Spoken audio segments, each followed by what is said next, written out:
Hello and welcome, ladies and gentlemen, to round 5 of Pony Express's Endurance for Amateurs season here at Suzuka International Circuit. We'll be watching 100 minutes of racing with these GT3 and LMP2 cars, and I'm joined by my co-host, Zach Nuremberger. Zach, with this track historically being a bit of a tire eater, what will the drivers need to do to preserve tire life through their stints on this track? Yeah, definitely a much more technical track compared to what we've seen. I think there's going to be a lot of fuel saving, tire saving, and perhaps some different strategies here. Yeah, there's a number of difficult turns here, and this track also has an interesting feature that's pretty unique to it. Not many other tracks can say the same. The no longer existing Oran Race Parkway is one that does it as well, but it actually has a bridge and goes over itself. So you can see there on that track map, it actually figure eights. So interesting little quirk for it, but they head over that on the back straight going into 130R, which is a very famous turn that is easily flat out in open wheelers, but you kind of have to set up these GT cars, for the turn to actually complete it. Yeah, I'm sure we'll be calling our fair share of incidents there, but definitely create some good moments and high-speed action.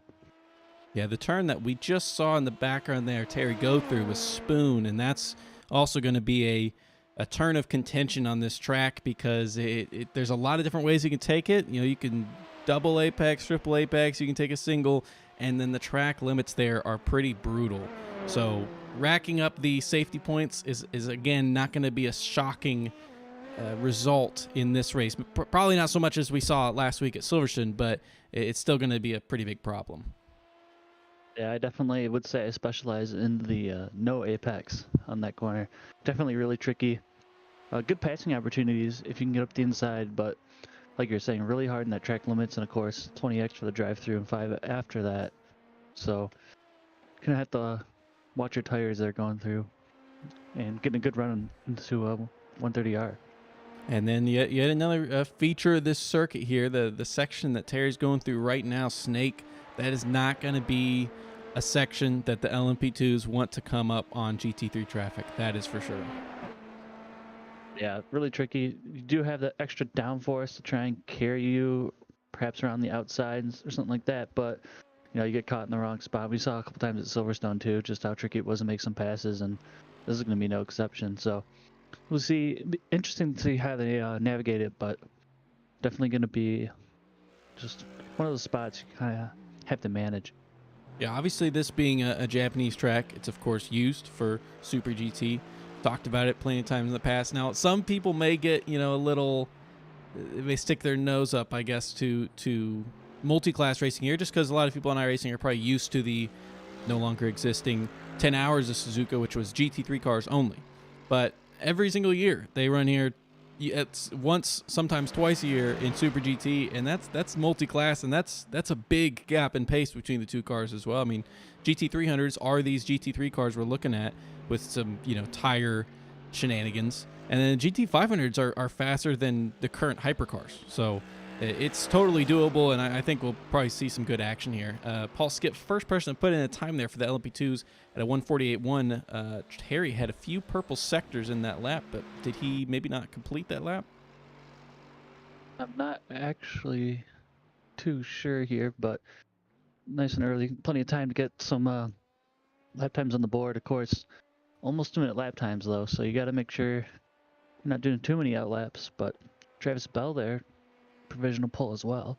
Yeah, and then Paletti pipping him. Only one purple Nope. sector for Paletti there, second to last sector, but and actually Jeff McDonald just stole that from him as well. All three of those guys within 2/10 there in the top three. And we're talking about how technical this track is. I think it'll be really hard to actually see someone put in a full, 3, 4, 5 purple sectors. Personally, I think it's going to kind of just come down to whoever puts in the best average lap. We're not professional racers here, no Max Verstappen. So I think it's all about consistency and just trying to get, maybe 1, 2 purples and a green and just kind of sneak your way up to the top here. Yep, Dane Real there looked like he had a pretty competitive time, but was not an allowed time. So I have to imagine probably went wide in 130R, went wide in Spoon, and one of the many places you can do that. These Degners are tough, and you can do what, right? Right. Speak of the devil. There we go. And you see him spun to the inside wall too. And it's really easy to stay too far to the outside. And if you stay in that exit curve for too long, you can actually get an off track. You see that little cement runoff. You can also catch a 1X there too, and that'll definitely invalidate your qualifying lap. So really tricky. Same thing with the Casio triangle. You can really take a lot of curb on the first in the entry, but the left-hander is a lot more sensitive on track limits for whatever reason that may be. So gonna be really interesting to see. Some of those guys take a whole lot of curb and then almost none on the next part. Travis Bell has a couple purple sectors on this lap here. He's coming to the end, going through 130R, coming down to the Casio Triangle. Let's see if he's able to get his way ahead of Paletti. He does not need to make up much time from his previous lap, but Paletti himself is right behind, it looks like, on the track. Yeah, looks like it's clean run to the final corner. A little wiggle there. Loose as fast, as they say. The Arizona Ice Team machine. I don't know where that puts him. And that's pole right there, just like I was saying. Oh, 6,000s between the two. Oh, and man, every time we speak, Paletti just... You saw, just like I was saying, though, Travis Bell, only 2 purples and 3 greens, and that was enough to put him on pole. Paletti, I'm pretty sure, was just about the same. So, really hard for anyone to get a stronghold over the entire course of the track, but these guys are just going back and forth here. Yeah, and the key to pay attention to, of course, with Paletti here, you remember it last season did very well, but the win eluded him all season long. This season so far, it's I'm sorry, Nick.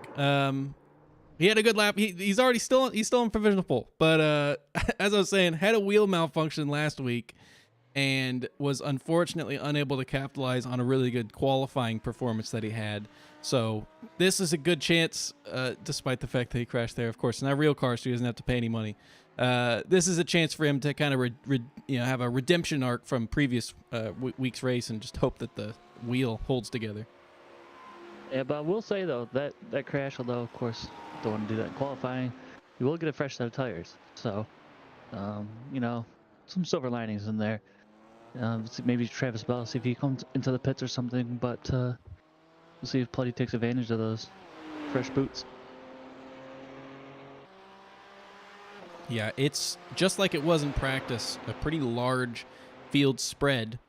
We saw the top 10 or 12 in practice separated by 2.5 seconds. So not a shocker to see this here. It is a long circuit. Again, like I said, it's nearly over that 2-minute mark. And, probably average, you're looking more like 1.5 minutes, 1:40. But still, it's just such a difficult track. And like you said, you can't get optimal performance through the entire lap. You have to kind of pick and choose where you're going to stress the car.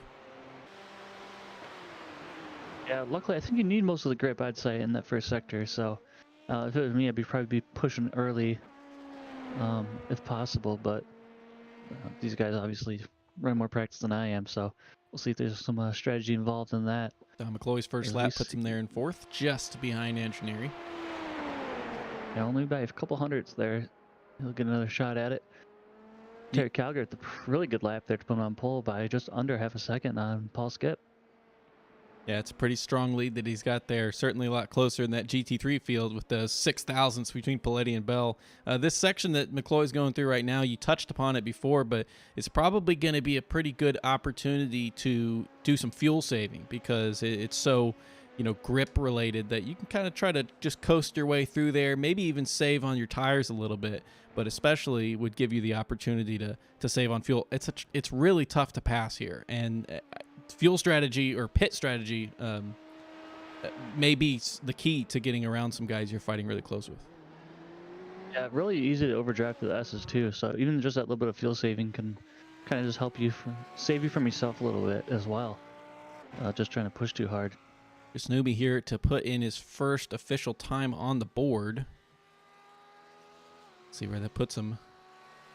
Unless that potentially was also another discounted lap. So yeah, so still, Chris Newby, no time on the board, and it's getting a little bit late. We only got 5 minutes left in the session. You may only have 1 or 2 laps left. Yeah, I think you can sneak in one more after this, as long as nothing happens. But yeah, I think a spin here would almost put him out of contention. Paul Skip with the purple final sector there, puts him on pole by 26 thousandths ahead of Terry Kiger Jr. 3 yellow sectors, but that didn't matter. He had that pace coming out of that Casio triangle for sure. Another person, 3 yellow sectors, but 2 purples is Travis Bell. We've seen him going back and forth Nick Bloody, so. And he gets a green sector right at the end, and just a couple tenths off, not quite able to do it. Yeah.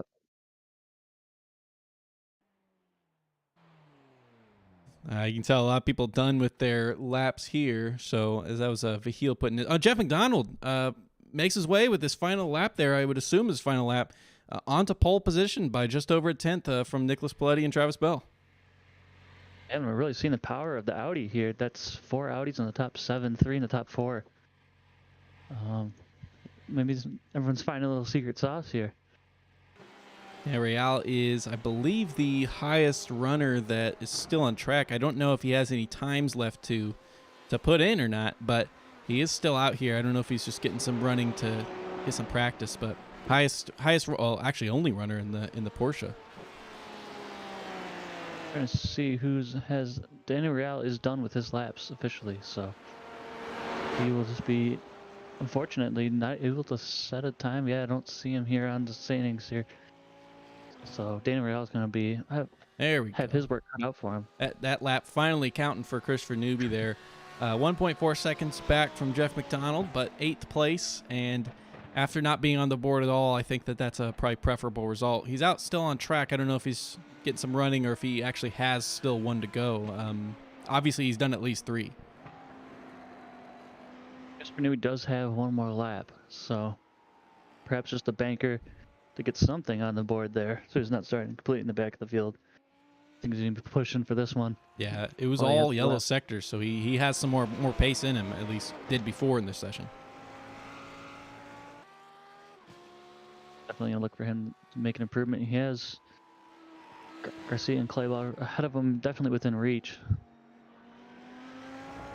And see, he's got 1 green down there now, so still a lot of sectors to go in this. 2 greens.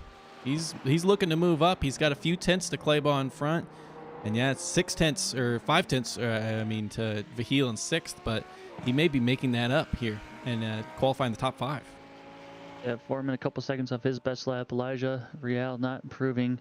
Christopher Craig not improving so far. So it looks like just Newbie, who's down in that sector, looks 1.4 seconds off.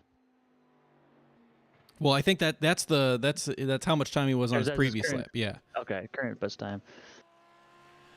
He's the only guy we're watching on track here. I think it looks like Kenneth Stanley may be putting in an official lap. At least he's on track putting in a lap. He's got a green sector in the first.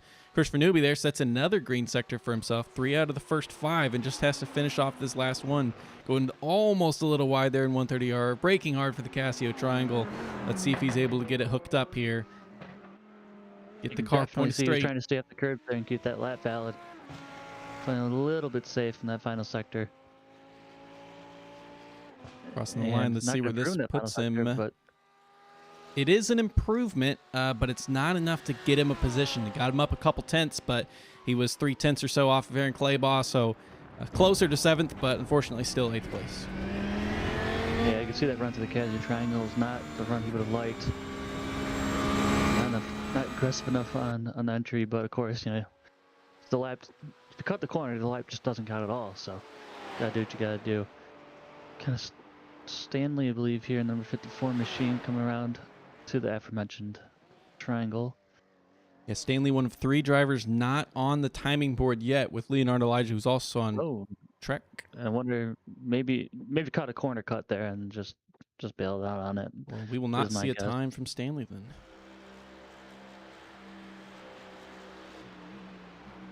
You can tell here Leonardo Elijah is trying to put in a lap. He's on all yellow sectors here, but he has no time on the board, so this is better than nothing as long as this is a legal lap here. Yeah, that puts him up at the 15th. 15th. Not his finest lap, but it is, like you said, better than nothing. Gets him a couple spots. And I believe that will be everybody here. Kind of Stanley's still. Oh, well, yeah, now the session's over. That's it. Yep. All right, so we will take 1 second just to double check our standings, make sure we got our classes right, and we will be back with you guys in just a few minutes.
And we are back. No changes for the classes for any of the drivers, but going over our standings here, our LMP2 results. Qualifying first on pole, Paul Skip, putting in a time right at the very end, just pipping out Terry Kiger Jr. in second by 26 thousandths.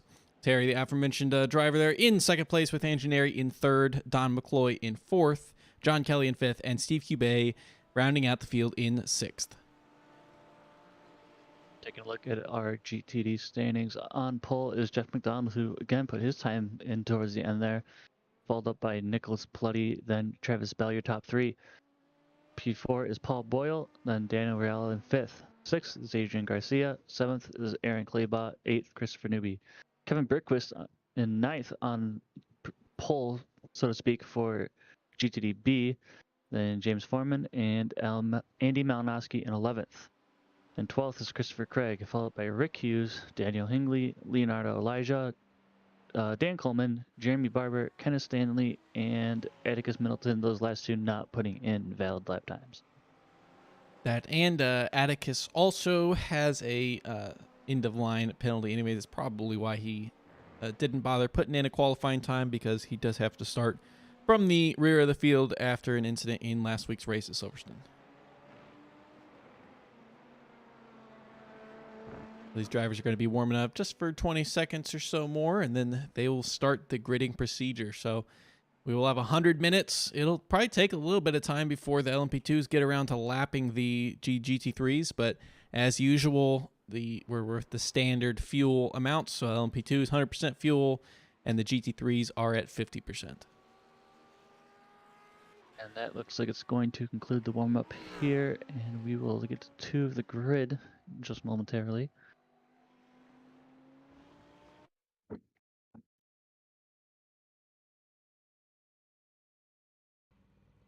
Here we go.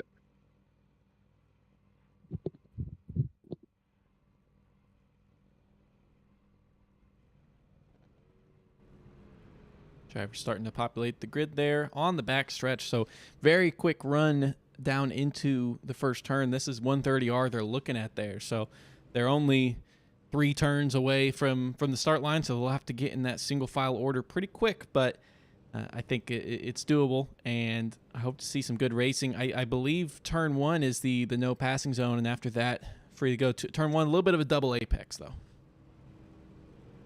Definitely tricky. You want to get a good exit into those S's, but you can already see here the rubber that's coming into the track after practice and qualifying, and relatively cool temperatures as well. So there should be plenty of grip on lap 1. It's always tricky with those cold tires, but everyone's going to be looking to make it nice and cleanly through here and get their campaign off to a good start. Yep, temperatures, like you said there, very cool. Only 23 Celsius on the track, 19 in the air. Really no wind to speak of, so shouldn't throw too much instability into these cars, but the track is going to give them enough of a challenge as is. You can say that again. And Paul Skip will get us rolling behind the safety car here. Like you said, just a few corners, so not long to wait. Making way into single file line again. No passing until after that turn 1 opportunity, so don't be looking for the action immediately, but we will see it just a little bit into this lap.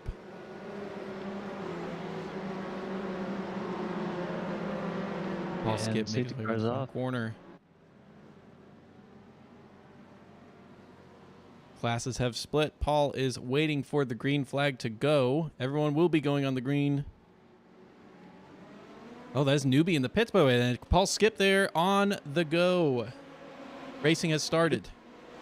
Yeah, I did see newbie dropping on the order, but I'm not sure quite what happened here. But either way, Paul Skip getting through the first corner. Looks like a nice clean start so far for the prototype class. GT3 is not too far behind. Paul Skip making his way through Snake. Coming up now through Dunlop, looking like the car's pretty hooked up. I think the LMP2 may be able to turn on pretty quick, but later in the sense is certainly going to be difficult. But he's holding that 4/10 gap on Terry Calgary behind. Not too much of a threat, and no positions changed in the entire field. Outside of, well, Alex Milton just got around Kenneth Stanley there, but Christopher Newby starting from the pits obviously has promoted many drivers ahead of him. Yeah, Christopher Newby is confirmed. Yep, he is out on track. So I'm not sure what happened there, but gonna give himself a little bit of a challenge here. So keep an eye on him to make some passes up to the field here. Terry Calgary not slouching at all. He's Ooh, right early move by Ray but Al there on Paul Boyle. Let's see if that one sticks. Catching the replay here. Looks like Paul went a little bit wide in Degner too, and Ray Al able to send it going into the hairpin. Paul just thinking better of trying to fight that back. Oh, that came really close. Yeah, Boyle's gonna lose Yeah. more than just that one spot. Really tricky too in that braking zone. Really easy to, you know, you're braking and turning. Of course, you get on the curb that can kick on the TC. Your car can just kind of lock up and skid through here. So And first time. not First to time kick him through, while he's everyone's down tires. too. We saw Garcia get by in that video there. He also lost the position to Aaron Claybaugh. Just had such a poor run coming out of that hairpin. Claybaugh able to get by, just heading down into Spoon. Yeah, decently long straight too. Like you're saying, that's any little bit of time loss is going to carry its way all the way down through into Spoon. Oh, and Boyle is now losing all the spots. He is down to, oh no, he's still, he went off track. He's still off track. Let's see what happened to the initial incident here. It's Kevin Berquist behind, I believe. Just a small tap. Oh, I was looking at James Foreman behind. Yeah, I was doing the exact same thing. None of us caught that. I don't know if we can wheel it up again, but Paul Boyle just going from bad to worse, unfortunately. Off track for 17 seconds, having to wait for essentially the entire field. He goes into the pit lane, maybe maybe there's some damage to fix on the car. I caught the incident late, so I couldn't actually tell if there was a big contact. It didn't really look like it, though. It looked more just kind of like a shove off track in that chicane. Yeah, especially in those high-speed braking zones. You know, if your braking markers even 5, even 10 meters off, with cars that close, I mean, we've all been there before, be it GT cars, open wheels, anything like that. It usually causes a big kerfuffle, as they say. And Paul Boyle just wrong place at the wrong time. Probably didn't help that he was getting shuffled around there at the start either. You know, it doesn't do a lot for your confidence, and just A very unfortunate incident for Paul Boyle there, who has had a rough go to start this season. Is our reigning champion for GTD Pro from last season. Won it. Other than a couple races that didn't go his way, any race that didn't have a big problem, he dominated it. So it's been a really rough start to this season for Paul. And that's just unfortunately the way it goes sometimes. We've seen a lot of previous champions, you know, that have had some bad seasons come up and win it all, or win it all and have some rough ones. So we've all seen Paul Boyle's talent, and we know he'll be back strong. Just that's a car off in 130R. Take slapper by Claybaugh. Rear wing is off the car there. That's not going to help. I wonder if we can get a replay on that. I'm not sure we just caught maybe too much exit curb, perhaps. But it did seem to spin relatively late. Unless he's just... Yeah, it looks like he just got up on that curb and all the way back across the track. Luckily, no one there. And that somehow that did more damage than the initial collision did. That'll do it to you.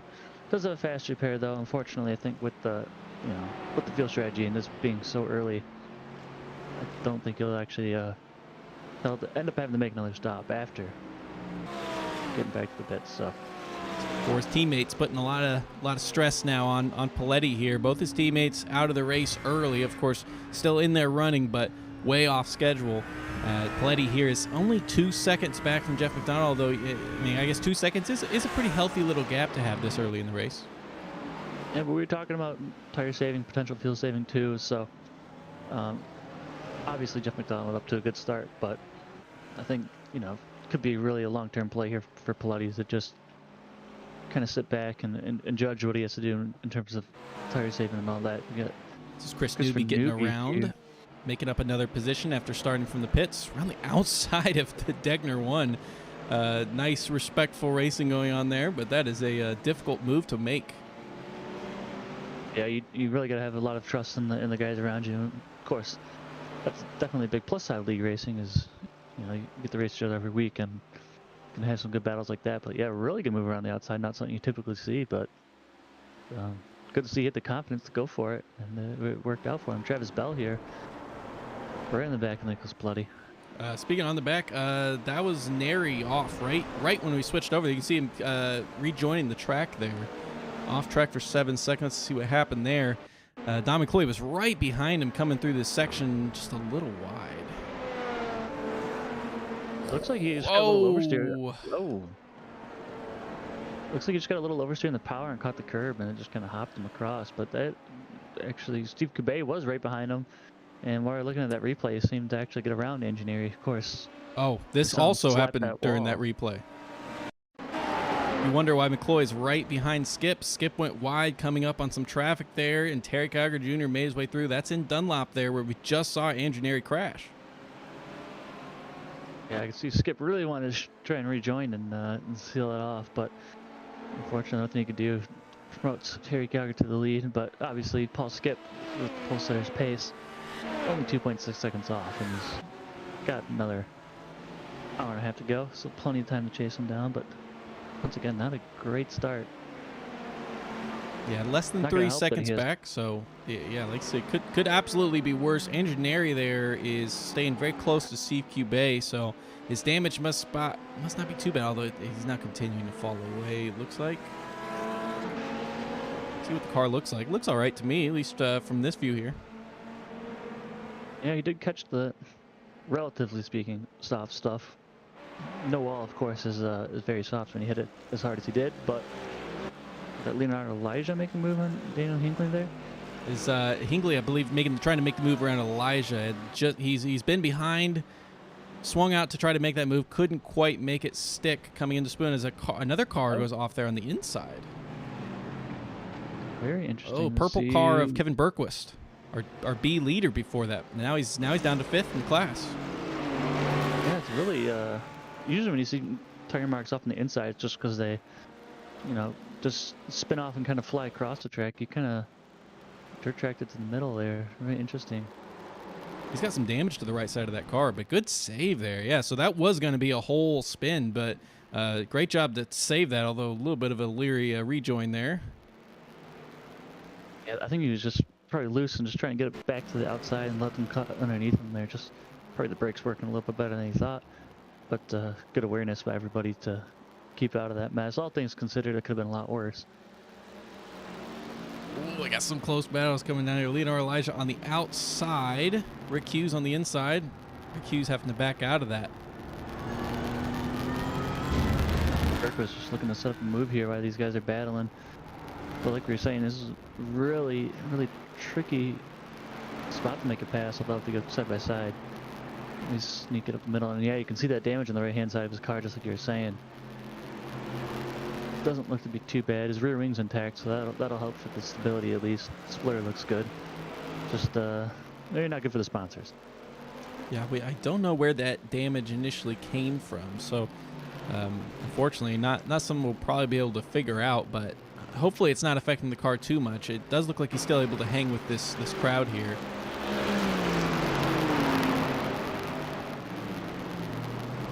Just trying to set up. Really tricky corner this too. Really easy to overdrive it, or even just get on the brakes too hard.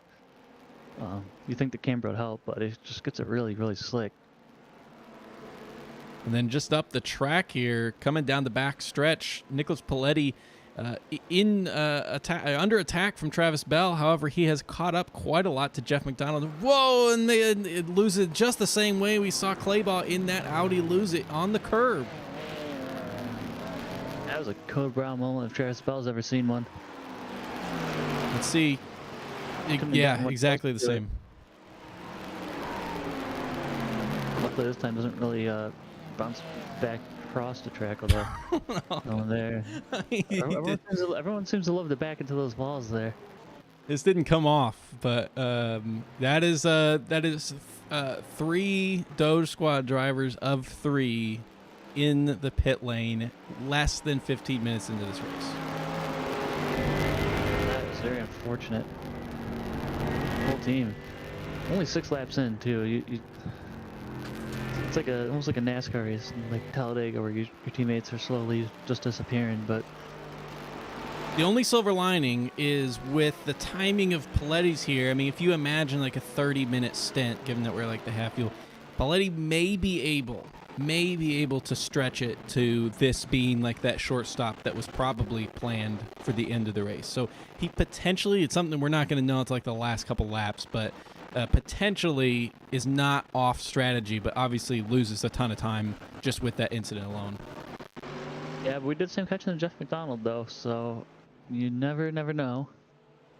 But yeah, like you're saying, that at least might be a little bit better timing if you're going to crash.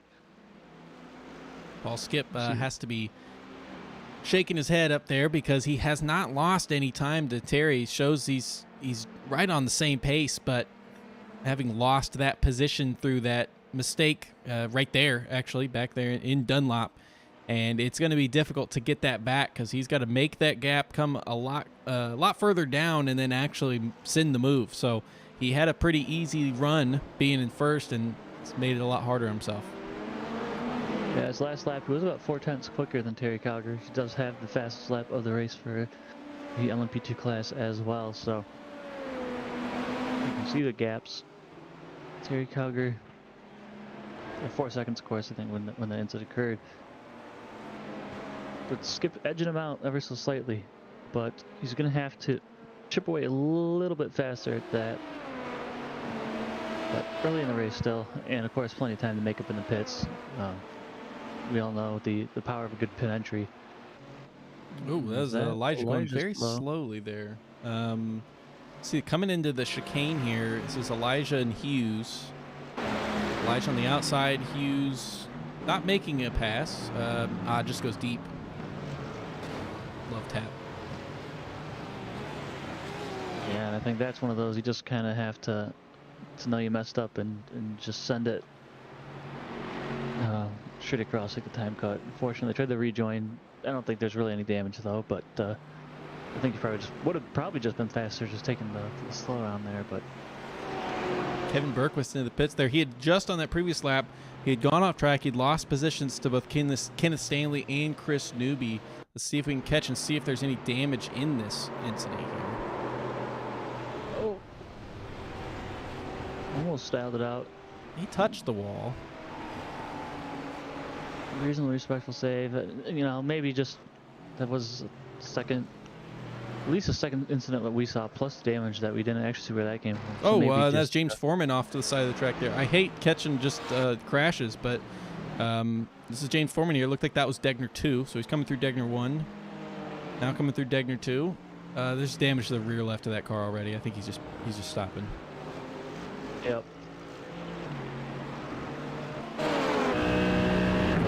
Unable to find exactly what caused that initial issue, but James Foreman, I don't know if he towed there or if he just was letting people by.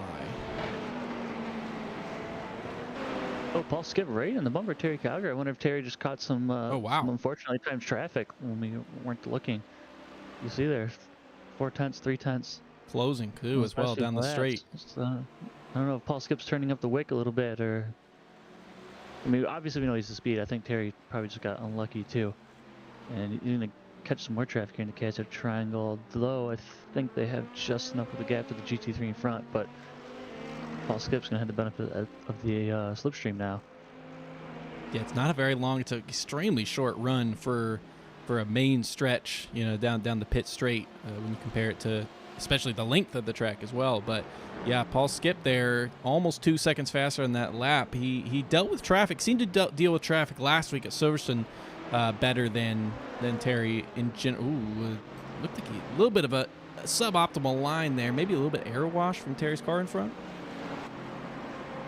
That was Rick Huser getting around it earlier. Daniel Hingley now, that car that they just made it through. And yeah, I'd say normally you probably in just the pure pace battle tip the hat to Terry, but Paul usually seems to do a little bit better at the traffic management side, so it always makes for a really interesting race between these two. And they're both incredibly fast drivers, as you know, on display right now. So yeah, and that traffic though is really starting to get into play here. Yeah, the other thing too is that they have to deal with a lot of traffic here because there's just were so many incidents in the GT3 field. Despite a 19 car field, there were so many incidents early that a lot of these positions are. Oh, that was a late break. He felt confident there, but even fifth place Andy Malinowski there, he's 12 seconds off of Adrian Garcia Vigil and still has 2 seconds behind him. So the GT3 field already 16 minutes into this race are spread out across the entire track. And it allows the opportunity for, Paul to maybe just take the traffic a little bit better than Terry in front and catch up. But a tenth and a half between the two now coming right into the very next lap. Take a little look there, trying to put some pressure on Terry, fill up those mirrors a little bit. And yeah, all those incidents too are going to, of course, help out those Doge Squad guys who got themselves caught up as well. So working in their favor a little bit, but Paul Skip now, once he's got Terry in his clutches, is definitely not going to let go. Just waiting for a moment to make a move here, it almost seems like. You can see there on the timing board, ironically, for... Oh, egg slide there from Paul Skip. He looks like he's really trying to drive this thing. But you can see on the timing board there that we, with the 3 Doge Squad guys, that Paul Boyles, despite having the least destructive incident, where he just kind of was stopped on the inside of the Casio Triangle, him having to wait for that entire field and it being so early in the race. I mean, he's 17 seconds behind Aaron, who's only a second behind Paletti. They both had big wrecks in 130R. Yeah, just that little bit of difference is, when you have that incident, really comes into play here as we get a nice helmet cam here of Paul Skip. Brazilian helmet there. Yeah. That's why it threw me off. I had to think about it for a second. Looking pretty comfortable on the wheel, though. Surprised he doesn't have that John Player helmet to match, but I'm sure that's in the works. You see how fast these LMP2s are able to take this corner. It's the GT3s are not able to quite do that. Although a little bit of understeer there by Skip in the latter half of that. You can see lost a little bit more ground to Terry in front. Still sub 1 second, and they have that draft of Adrian Garcia Vigil to help him out. And see, Terry times just a little bit better. I don't think Skip will actually have to lift though, so I think Skip actually gets away with that. Looks like he does. Oh, that is a rear wingless Christopher Newby who's keeping pace with Kenneth Stanley in front and Leonardo Elijah. I don't know if that's a graphical glitch. if he's actually wheeling this car around at that speed without a rear wing, then insane props to Newby. I do not have a rear wing on my screen either. I don't know. Maybe this is the secret. At least he's making a pass. I mean, it is fixed setups and high downforce, so maybe the on-the-fly adjustment, we'll call it. We're not going to call it a crash. I think the mid-race downforce adjustment maybe it's faster. I don't know. Maybe you don't take a fast repair here. I guess we'll find out. I don't even know what would have caused it because it doesn't look like anything else on the car is really that beat up. I'm going to go back and see if I can find out. It looks like it happened somewhere. Oh no, he has some damage to the rear. He may got rear-ended by another car. I'm looking at it. Did happen on his lap 4 here. Oh, sorry, I'm just trying to catch up. And actually, while you're talking there, Jeff McDonald was off track for just a short amount of time, but it ended up losing him both of those positions. So McDonald spit a very slight spin and hairpin. Oh, Terry Calgary and Paul Skip was involved in that as well. Terry made contact. Paul Skip made his way around the outside in that incident there. Paul Skip is in the lead of this race. It's all kicking off now, and I can confirm Chris Newby did the same thing as those squad members there on 130R. Just cut the right sides in the grass, and looped it around, and Terry Calgary now just flashing his lights. Just gets clear, but that's going to help Paul Skip for sure. And the Audi and the Lambo are functionally almost identical, right? And a little bit of lockup there by Terry coming into that Casio triangle. Yeah, the Audi R8 and Lamborghini are basically the same thing underneath. Both owned by, they're both Volkswagen cars actually. Just a little bit different bodywork, but essentially the same chassis. So I don't know. Christopher Newby though, maybe he's onto something without that rear wing. It was a very minor incident for McDonald there, losing him as Travis Bell just made his way. Oh, Travis Bell and Dan Real are scrapping really hard here. John Kelly now doesn't. Oh, that came really close. Bell is behind. He had made the pass, lost the pass at some point. There's another car off track there. Atticus Middleton, I believe. They're really spicing up here. While there's a little bit of gap, we catch that initial action that they had. Real just a little uncomfortable on the brakes, and Travis Bell able to set it up on the inside, but Real must be able to brake deeper in here. Oh, he already had a nose ahead. See just how much dirt is kicked off in the turns 2, 3, 4 there, just from going off tracking it all the way through the S's. So not going to be great for the grip. You're running off those lines as we saw Real do right there. That brings McDonald back into it as well, despite the mistake. But as I was saying, though, very minor mistake in that hairpin there. But I mean, the knock-on effects that had for the lead of the GT3 and the LMP2 race. I mean, it just so happened to come at that time. But nice view of these guys coming through Spoon here. You can see it's just a funky shape. It's not symmetrical, and you have to take the first and second half a little bit differently. Yeah, really tricky. Sometimes you want to early apex it. Sometimes you want to late apex it. Not, do you go for a move on the inside? Do you try and carry momentum on the outside? There's never the right answer, is there? These are the top 3 for the GT3 class. And looking back just a little bit, as far as positions, of course, has a pretty big gap to Vigil in front, but Christopher Craig, yet again, running as our highest placed B driver, up 7 spots from where he started, and has a healthy gap of 5 seconds to Andy Malinowski behind. And Malinowski having a pretty good run for himself, up 5 spots, knocking on the door for top 5 here. Christopher Craig as well, up 7. Kenneth Stanley up 7. So good job from some of those guys going from a little bit deeper in the field. And all I'm saying is, you know, those Audis, you know, 4 rings are put some donuts on the track. So some McDonald have an incident too in the Audi. I wonder if we're having a little bit of a Porsche curse, you know, make its way to some of the other cars here.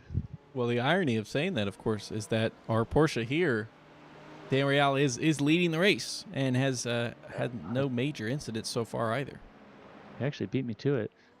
And actually, that corner there too has a little bit of a funky shape as well. It's kind of actually hard to tell when you're actually driving, but kind of like a weird little late apex there. Some extra run up on the outside.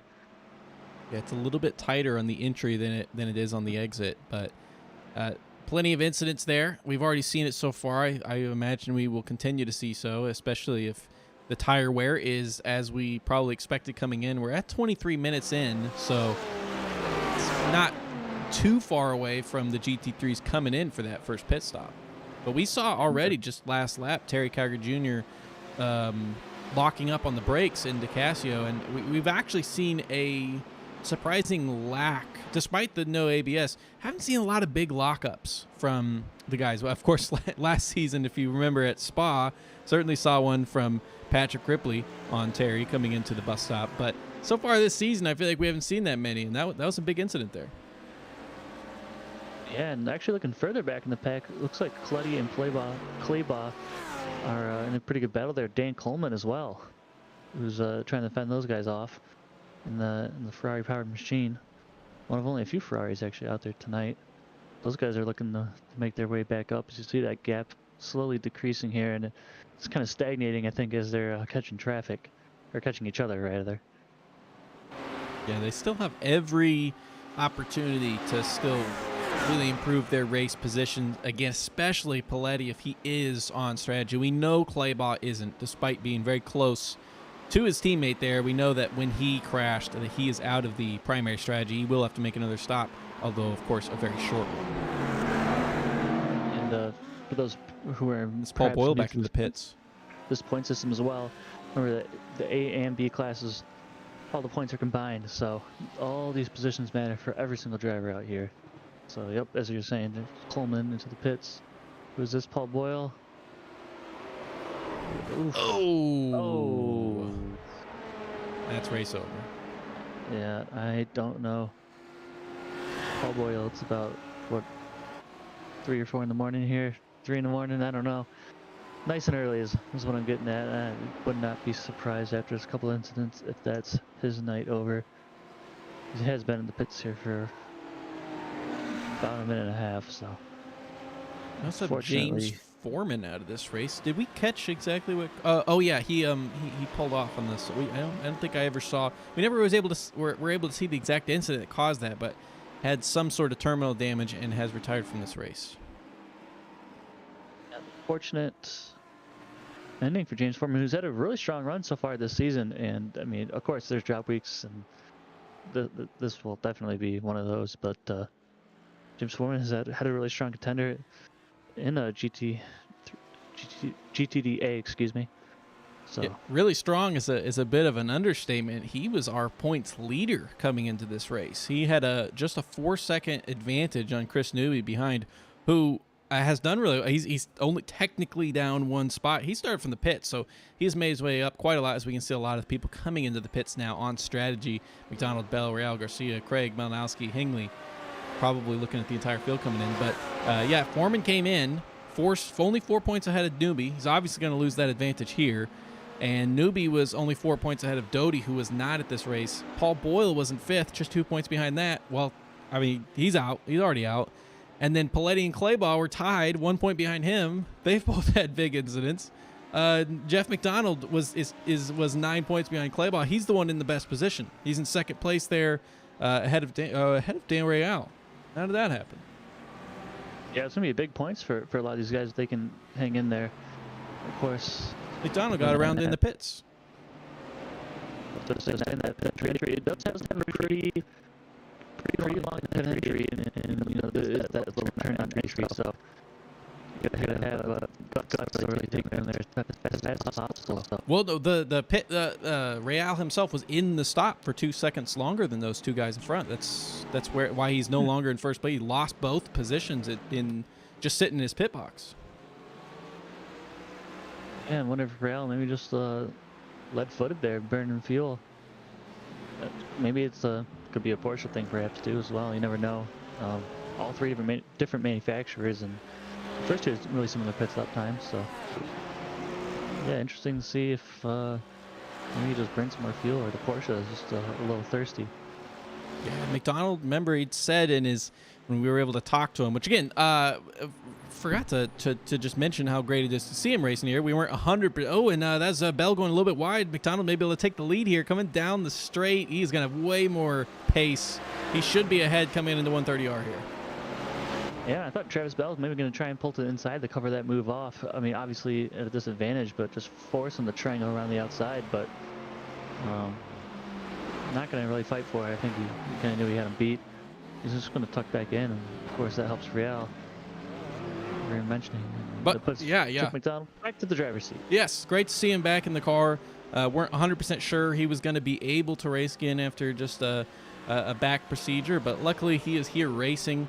And if you remember, he was talking also, not only was he picking a car based on drivability, he also definitely weighed the fuel mileage pretty heavily. And he said that he was going to have to test the fuel mileage on some of these cars here at this track. So potentially, and we've seen issues with the Porsche in other cases, but maybe it also is an issue with fuel mileage as well. As like I said, that was 2 extra seconds, presumably, of fuel on Daniel's car than this Mercedes and Audi of Bell and McDonald. Yeah, we'll see how that comes into play perhaps in the next pit stop, and that is Leonardo Elijah and Kenneth Stanley now into the pits for their stops as well. At the front of our LMP2 field, you can see their 2.6 second advantage over Terry Kiger Jr. behind. It was pretty close after that little bit of hectic action where Skip was able to get his way back around. They were close for a few laps, but it looks like he's pulled a more permanent lead over Calgary behind. You can see they are matching each other very closely through sectors on this lap, though. Yeah, looking at the last couple lap times, a lot of people in the mid to high 50s. Terry Calgary running a 50.78, John Kelly the 50.61. Paul Skip's last lap was a 39.36, so he is cooking out there on track right now. I would imagine 49.36. If it's 39.36, that is cooking. Well, that is truly cooking. Well, that would definitely be cooking. We had to go tech that car, I think, if he's running 39s. But point in case, though, about a second a lap faster on that last lap. Of course, we're going to get some fresh batch of lap times here. And the time that traffic looks pretty well if you can get it before the S's too, and that's gonna be troublesome for Terry Calgary if Terry catches him in these next couple of corners. And I think looks like Paul Skip's gonna get away with it, and Terry's gonna end up in kind of a rough spot. Just been the story of Terry's life, it seems, here, catching traffic in the wrong spots. This is a rough spot for Paul himself, right behind Bell. He's gonna clear it a little bit better than he did. Good job to get through the first one, but McDonald, I think, is gonna be kinking the hose here. Yeah, there you can see he had to back off there. He's going to try to go all the way around outside. It's probably the best option here. Not too much time lost between the two. Calgary maybe gained a few. Well, now he's losing those tenths because he's behind a car. He's behind yeah, Real. I was gonna say, that last corner too is a little bit tighter than the rest of the S's, so I was wondering if he'd be able to actually pull it off around the outside. Can't pass here in the Degner, that's for sure. Didn't stop anyone from trying earlier, though. Well, it unfortunately stopped Terry there, and now he's nearly 4 seconds back. Has to check up in the hairpin here. He should be able to get by Bell easily here. I actually don't know what the gap to McDonald. He may get slowed down before Spoon again on this lap. Yeah, he's not going to get there in time. He's not. Oh, this is just a nightmare lap for Terry. Good for the second part to get a go. And look at that. Look how that brought McDonald and Bell close, though. That him making his way around. those two guys very close to each other. Get these trees out of the way. I was trying to keep behind there.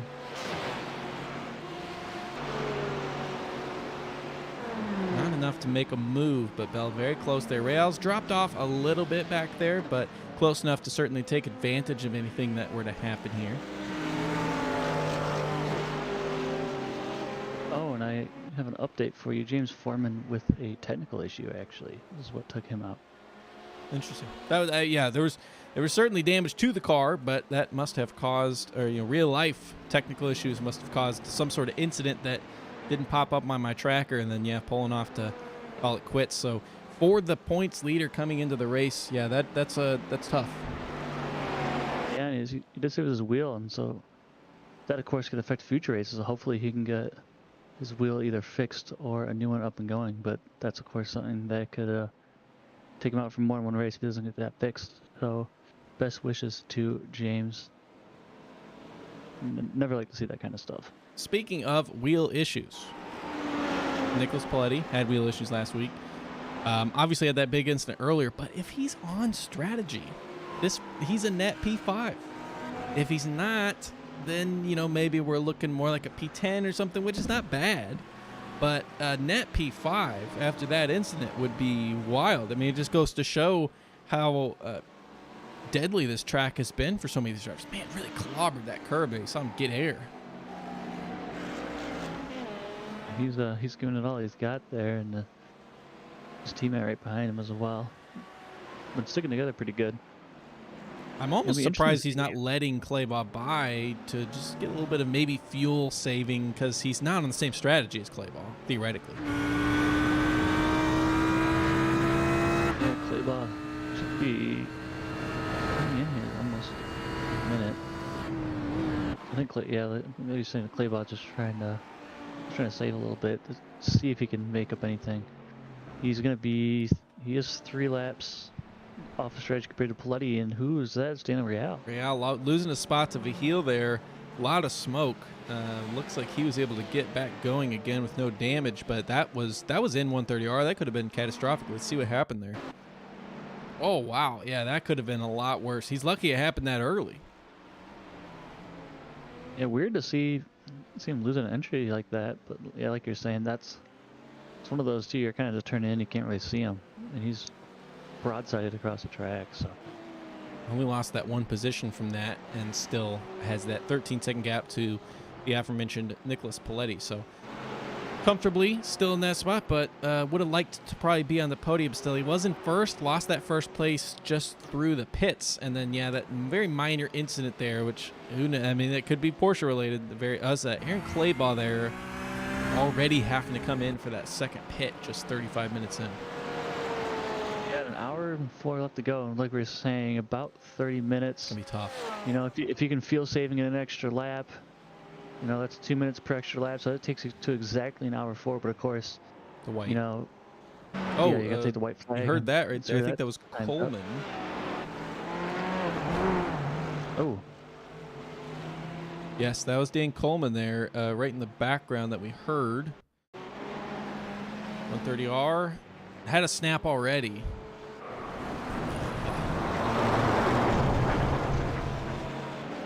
Oh boy. Similarly, there's no at the safety same tires, 'cause time, you would have to run out of tires to put over there. other half of the track, Rick Hughes here in turn 1, just a little bit too much. That's not much of an incident there.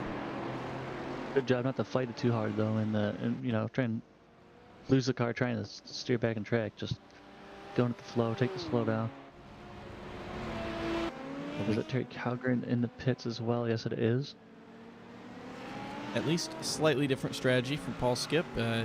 Definitely can go longer, go about 45 minutes. So taking this early stop yet again, we've seen Terry do it a lot. 3 generally equal length stints, help out tire loss, or tire swap time loss, and it's been an interesting race so far. I feel like we haven't actually seen that many passes for position on track. but we've seen plenty of incidents and guys getting around because I've been wanting to show some cool passes, but for the most part, it's been guys going off and someone else taking advantage. Yeah, I think everyone's just filling up each other's mirrors and making it tricky. We'll see if Paul Skip tries to cover off that move from Terry. There's Kevin Bergquist going There's a up move. the inside. Yeah, speak of the devil. And that's right on Rick Hughes, I believe, right? Yes, it is. In the same B class, Kevin Bergquist has been one of the strongest B class drivers so far this season. As far as the overall standings, he's 12th overall, tied with Dustin Dos Valles, who's not at this race, but Dos Valles is second. I don't even know if that factors in countback. It would. So Dos Valles is second, and Christopher Craig is first, who is 8th overall. Obviously, Craig doing very well in this race so far, 6th place, and depending on what happens with Paletti's strategy, may also be 5th. Yeah, and Hingley just getting out to the back of the pack now too as they're going side by side. He gained a little bit of time. He's going to look to size up Rick Hughes next. It looks like Bergquist starting to pull a little bit of a gap there through the more technical sections. So we'll see if he can. Yeah, he looks like he's starting to get away. And good job getting that move done, dusted there for Kevin Bergquist up in the P9. Yeah, this is definitely, we're looking at a couple of the favorite cars of choice lately, the BMW and Mercedes. If they haven't been the fastest, then they've usually at least been the most stable and most safe. So I think that we can see the Audi certainly has pace potential in this race, but none of the Audi drivers have had a clean race so far. The Porsche has had its cataloged issues, and really not a lot of representation of any of the other cars. We have a few Ferraris. Ferrari used to be the favorite car a while ago, but no longer. Well, you're getting a little loose and wild there, hanging on to it nicely. We were talking about it's one of those trickier corners as we had highlighted. Yeah, so coming into this race for the LMP2 standings, we did have Terry Kiger Jr., of course, leading comfortably, had a 24-point gap coming into this race. As it is in net P2 from what we believe at the very least. And Paul Skip is the guy, 24 points back in second place. As far as drop weeks, Paul Skip has a much lower drop. If you remember the first race at Le Mans, he and Bryce Anderson came together in the Dunlop chicane, which is very ironic considering Dunlop corner here is where Paul had initially lost the lead. But the Dunlop chicane in Le Mans had that incident, so a pretty low-scoring race for him there, while Terry has not had a single race lower than second place. Rick Hughes here, or excuse me, Daniel Hingley all over Rick Hughes. And it looks like it's just a matter of time before he sizes one up. He's going to get a lot better run, it looked like. Douglas not really a place to make a pass, but of course you can set something up on the exit. It's tough. It's not a very long run into the hairpin either, but we've seen some moves made into it, at the very least when someone makes a mistake. Kubai might shake things up here. He's looking for it, but a stout defense there. Hughes. This guy's getting a little bit loose on exit. See if Steve Kelly, or excuse me, Steve Kubai, I believe that is, behind him. Might just slow him down just enough. Probably slowed down Hughes a little bit on that entry there. There's a bit of a hesitation on the turn in, but not enough. I don't think that will compromise him enough that he's going to get past on this straight here. It looks like his exit was all right. But just to continue the LMP2, our third place, Nick Terrell, not at this race, was not able to attend. And those were our top three for A. Andrew Neri is 4th overall in the B class and has not had the greatest race. Has lost a couple positions, or lost a position to his competitor there in John Kelly, who came in 17 points behind him, but it is, at least from what it's looking like, may be able to claw back some of that gap. That's Bloody in the pits now with 58 minutes left to go. He might be okay. Assuming those 2 30-minute stints and maybe just one lap of fuel saving just to be safe. And I think he should be as good as gold. Of course, any incident now puts him out of contention on strategy. But all things considered, not bad. Claybaugh there finally sneaking through. Like we were saying, he was kind of stuck behind him earlier. Now that the pit cycles have switched around a little bit, he will stay ahead, although he will have that extra stop. We believe, at least.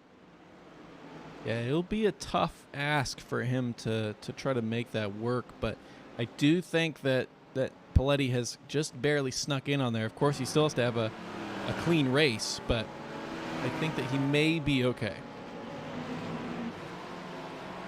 Yeah, it looks like Paul Skip there made the move to cover off Terry on 22 laps. McCloy, Kelly, and Neary all on 22 laps, but have not stopped yet. I do not believe. Oh, nope, they did all just stop. So Calgary there, a slight undercut, perhaps, just to have a little more time to put fuel in the car while he's changing tires. And do whatever he can to try and get some time back on Skip, who's pulled this lead out to just over 5.5 seconds now. Yeah, you can see there, like you're saying, 3 seconds of a faster stop for Terry Calgary Jr. there. Came in earlier, so that's what do you expect? That's Rick, not Rick Hughes. Hingley. Yes, yeah, Daniel Hingley there, off very similar incident to what we saw from Kevin Berquist there earlier in the race. And Bloody's here, going to make a move around the outside as well, and just very similar. Yep, I think just a little heavy on the brakes. That forward weight transfer as you're turning in gets those rears nice and light, and nice and toasty as well, and loops it right around, but no damage. Just gotta cool those tires back down and keep on trucking. Yeah, so like I said, if he wasn't on strategy, then 10th place was probably the estimate for Paletti, and that's where he's sitting. So, I mean, yeah, even if, again, assuming there's not another incident like had happened in 130R, even if he is off the strategy, this is not so bad for what probably felt pretty bad right after that crash.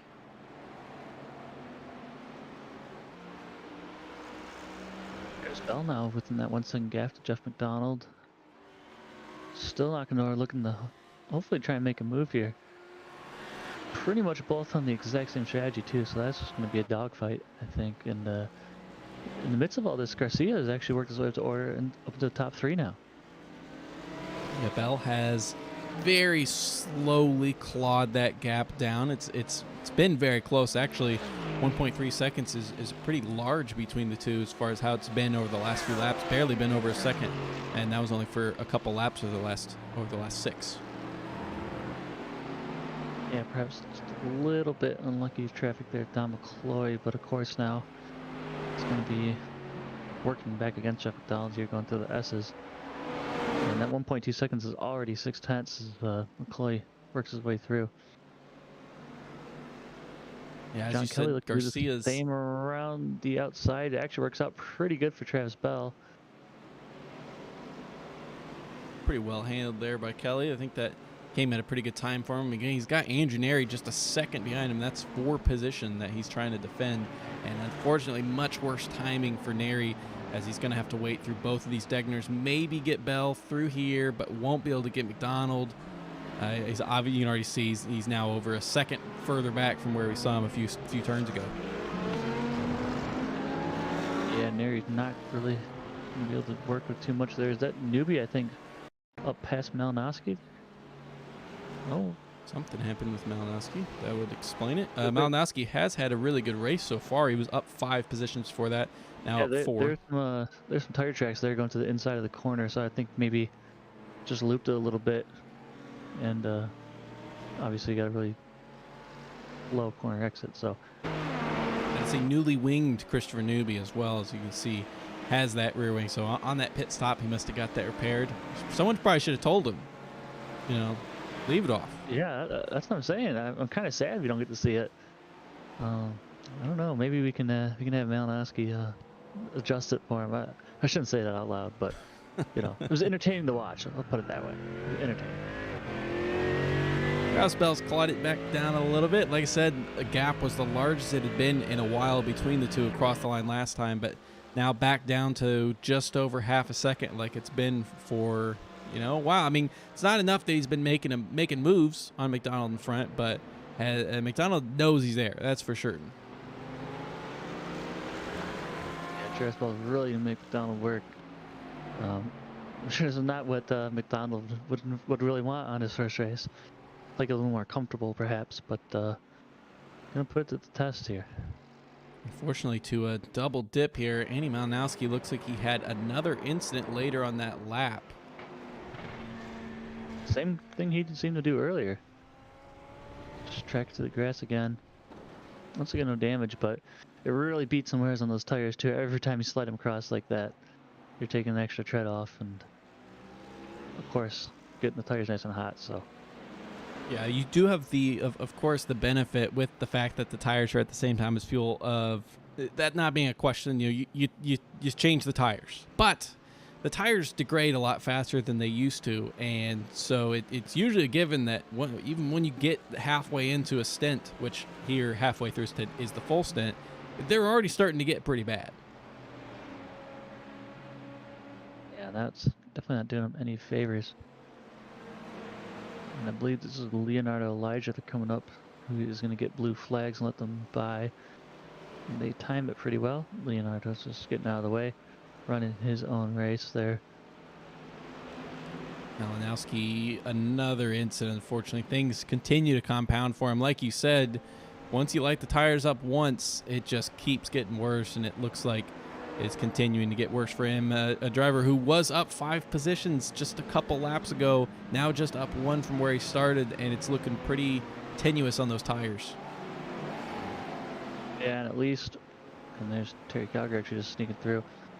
At least another 20 minutes until he's back in the window. So there's really no point in ripping those things off the car right now. Only 10 laps sold, I believe. Yep, 10, 11 laps sold now. So just really unfortunate. Not going to do a lot for his confidence. Not really seeing a lot of variation in the pit strategy from the top of the GT3 field. Everybody from first back to 7th has pit on lap 13, and it's I mean, if it's the winning strategy, then obviously everyone is going for it. Claybon play there both with an early pit due to some damage that they had, but nobody up at the top really shaking it, trying to shake it up, which surprised me because I kind of had hypothesized at the start that pit strategy may be something people use to get around some guys, because as we've seen, it's very difficult to actually pass on track without the other guy making a mistake. And you have to wonder for McDonald and Bell at least, maybe once they know for 100% certainty that the fuel window is open to the end, then perhaps one of those guys might try to do something different. Usually neither of them really do, but in a deadlocked battle like this, you just like to think that maybe somebody would call something on the pit wall, but of course Bell has the benefit of just saving fuel sitting in slipstream, so maybe leaving it up to McDonald to try something different. Yeah, I mean, if you want to know how easy it can be to defend on this track, the last time I raced here in the league, that was before tires were at the same time as fuel, and this track's so heavy on the tires that it actually was kind of up in the air on whether you took them or not. Typically didn't. I decided not to. I went with just one set of tires, tried to treat it pretty nicely.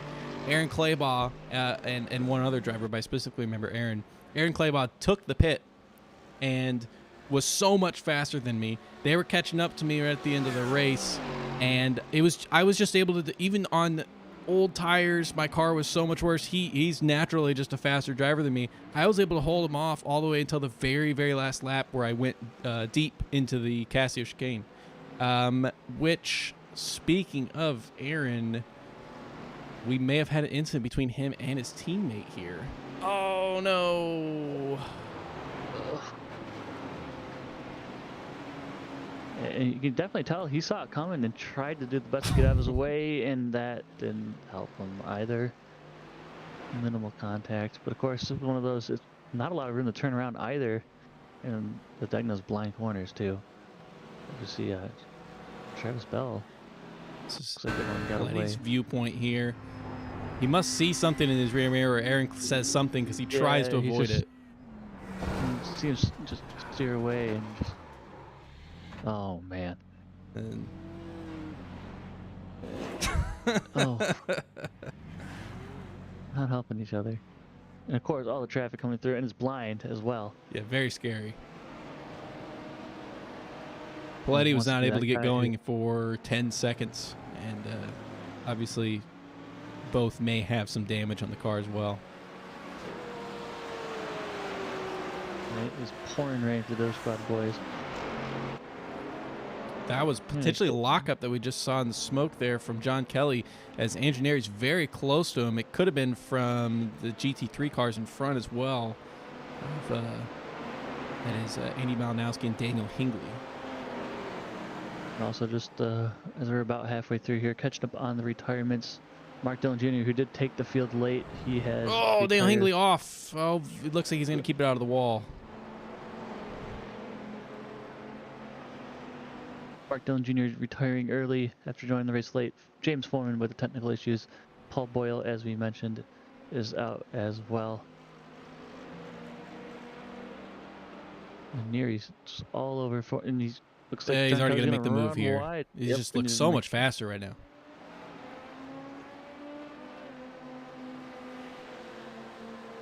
Slipstream, we've seen a lot more powerful on these prototype cars here.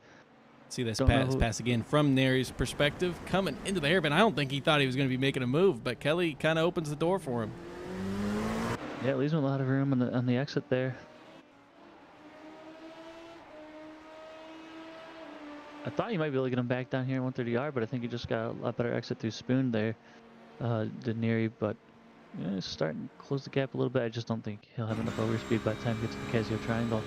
This here's Even Daniel what you're Real. He just came to the pits, and this must be why.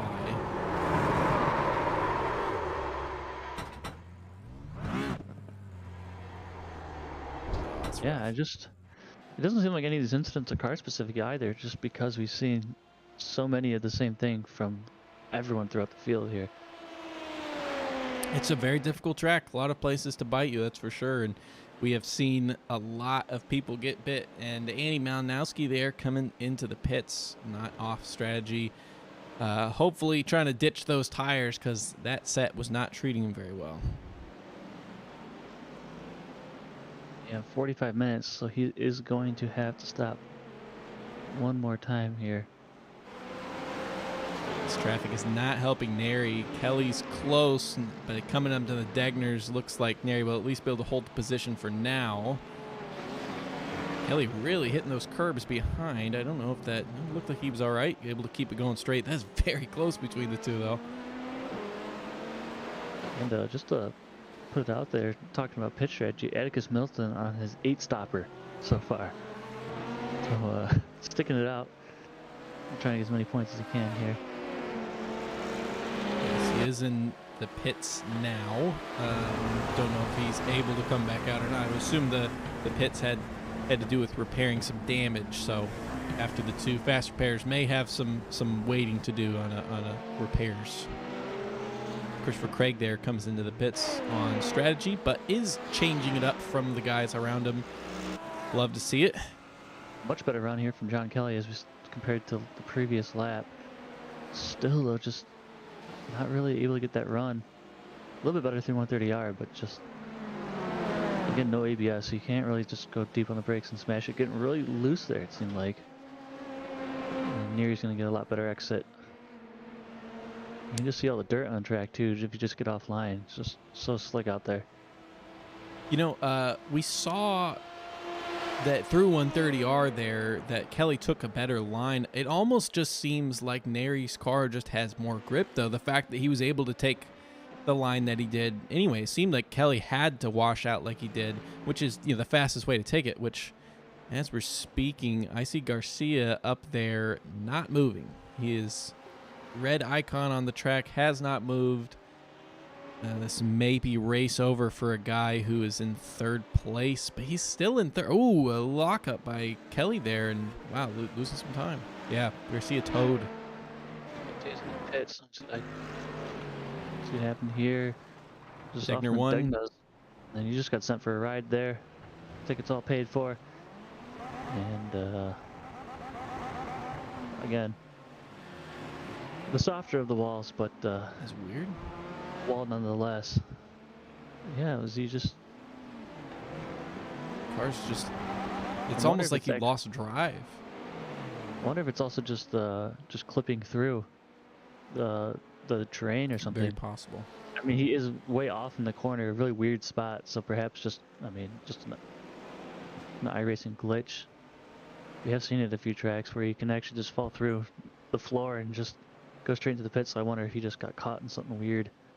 But really unfortunate too, because it looked like he didn't have terrible damage. Of course, you never get to know until you see him drive away. But Well, and and even if he didn't, he was sitting there on track for like 25 seconds and had not lost a position. I mean, that's the kind of gap that he had. So now we can see there, Dan Real is in third and is a can't say minute. Garcia has officially retired from the Yeah, race. He's yeah. packed the car up. Real's a minute and 7 seconds back, and he's on the podium. That's where Garcia could have been, but yeah, something must have. You could see he was trying to move, and it just was not moving for him.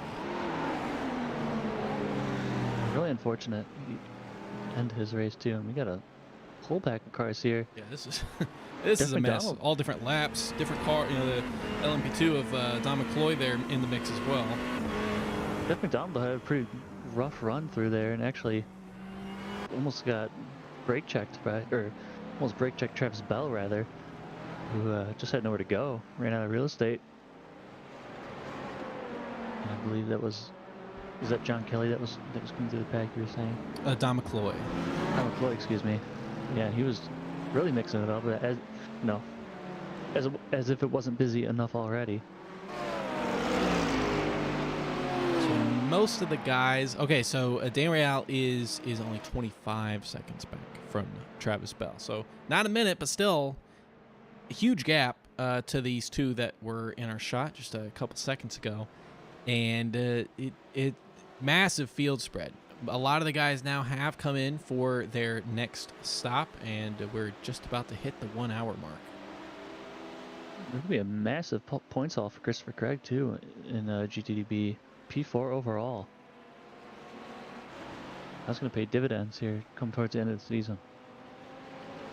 Yeah, his highest point total so far this season was at Barcelona, where he scored 38, which I believe is, I'm trying to work it out in my head, like 7th or 8th, I think. It certainly wasn't 4th. This, as you said, would definitely be his best finish. Calgary Jr. Uh-oh. Rick Hughes. Oh, let's get another view of that one there. I don't know if Terry Spotter was drinking on the job there. I think he just thought he was clear. Yeah, nothing Rick Hughes could do. He was just along for the ride. I think Terry's going to be punching himself for that one. Oh, Leonardo Elijah noticed that late. Yeah, it's tricky. It's actually uphill, so you can't really see it. Yeah, fully agree on that. That take on the incident there. It just was not clear yet to move his way over. We saw Paul Skip trying to hang it around the outside of Dunlop there, have his incident. Oh, and by the way, let's keep an eye on this. That was just sub 1/10 for a second. Nearly collide. Jeff McDonald flashing his lights to nobody. Just almost with a little short track pass there, a little bump and run, but he's off his bumper, of course. Instead of do a little Dale Earnhardt impression. Oh! He just loses it on the entry. And whoa, wow, that was a very good save. What in the world was that? I wonder if the tires are wearing. He was just dialing that brake bias way back, or maybe he did have a kind of a hard to see where his right side tires were. Perhaps maybe the right rear dipped in the grass. That was so really good weird. Save though. Yeah, not something you would have expected though. That's for certain. I mean, we saw him do a couple, caution brakes right before that. A little bit taps on the brakes because he was very close to McDonald in front, and that was weird. That looked like the LMP or the LMDH when you step on the brakes when it's too cold. Where you just like hit the brakes too hard, it just completely snaps. But GT3s don't typically do that, especially one as stable as the Mercedes. So maybe he hit the grass. I didn't see it, but what a bizarre incident. Incredible save though, nonetheless. Absolutely. Only lost a couple seconds from that. Hey, he's just getting clean air. I think that's all. He's just cooling the engine a little bit. Well, with that little incident or mistake or whatever happened there, has cooled down that battle for first. So I think that will give us time to just take a few minutes break, and we can get right back to the action. So we will see you in just a few minutes.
And we are back.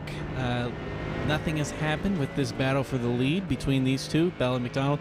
Looks like Bell has probably closed the gap a little bit. We do have a comment in the stream here from Paul Boyle. Doge Squad is having a nightmare tonight. I think that could go without saying.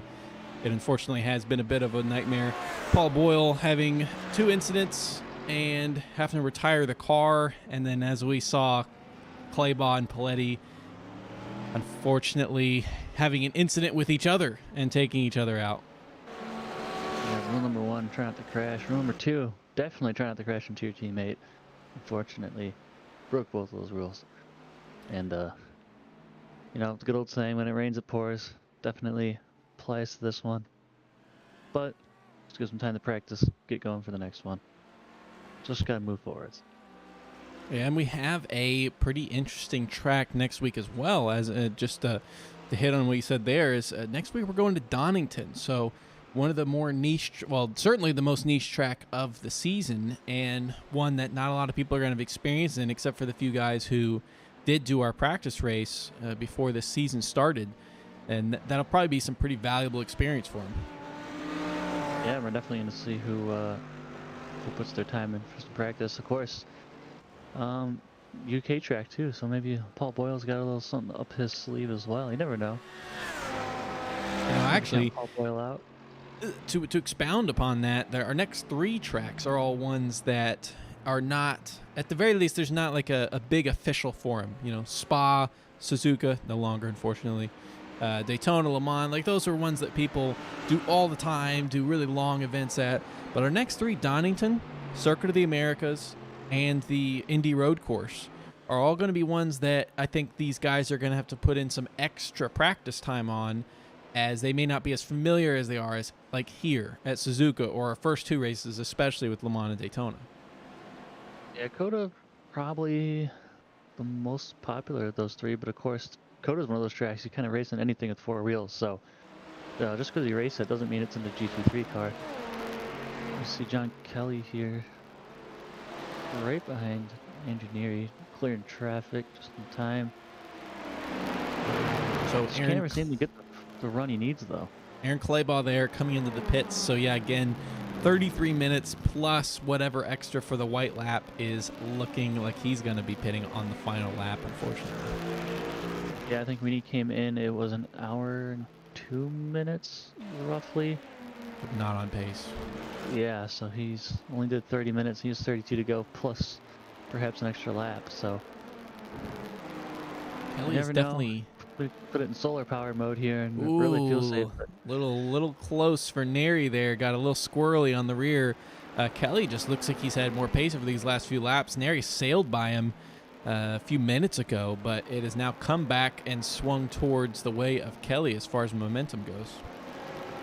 Yeah, that was GT3 car Jeremy Barber there, just getting caught right in the mixer. He was just a passenger in that whole thing. You can see the marbles too laid down the outside of the exit of that second Degna too. All it takes is to run just half a car length wide, and you're gonna be in for a rough time. Marbles there too as well. It's kind of Stanley they're gonna catch up to. Obviously, no surprise with the field spread and all that, but the guys at the top are doing a really good job of minimizing mistakes and just trying to keep that momentum going. Paul Skip, I mean, he's got a 20-second gap to Terry behind, so even with 32 minutes to go, he can kind of probably chill out a little bit. McDonald, not so much. He has Travis Bell very much pressuring him behind, but it's those two and a large gap back to third place. And just to take a look at incidents here, Daniel Hingley just serving his drive-through. Alex Milton, one away from another drive-through. Rick Hughes at 16. Tennis Stanley, Claybaugh, 14 each. Malinowski, 13. Bergquist, 11.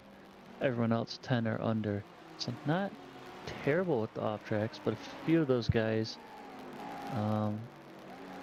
Rick Hughes, Stanley in particular, Rick Hughes up at 16 now, so he's having a pretty good run. He's got that 13-second gap back to Claybaugh, but you know, you don't want to. Oh, there goes quite a little bit again.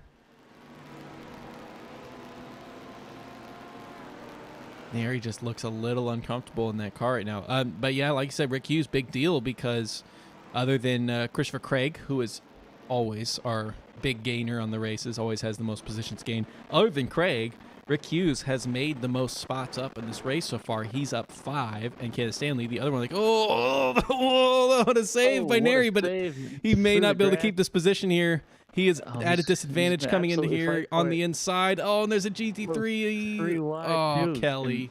That's unfortunate. He probably could have made that move if there had not been traffic there. And Dan Coleman, really good awareness too to see him flying at the inside. You know, we can talk about the save in the pass all day, but really good job by Coleman, because he could have easily gotten caught up and ruined his race. What an insane save by Neri, though. He is all over that wheel.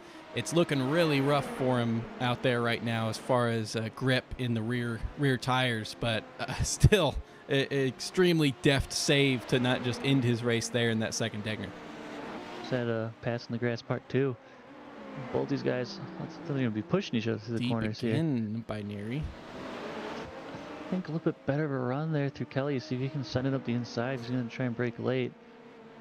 Maybe try and perhaps take advantage of those slightly hot tires there from Neri, but I think Neri actually got a pretty good run. Yeah, he's nowhere near. It just through that corner, you can see how much faster Kelly's car is, and it may not even have anything to do with anything currently going on in the cockpit. I think his car just has more grip right now, and what I mean is, like, I think that he's treated maybe the tires a little bit better, and is just in a better window for the car right now. But you could tell there was more grip in that car through first corner. Yeah, absolutely. These guys have. Oh, Neri goes wide again. See all the tire tracks left over from that last incident.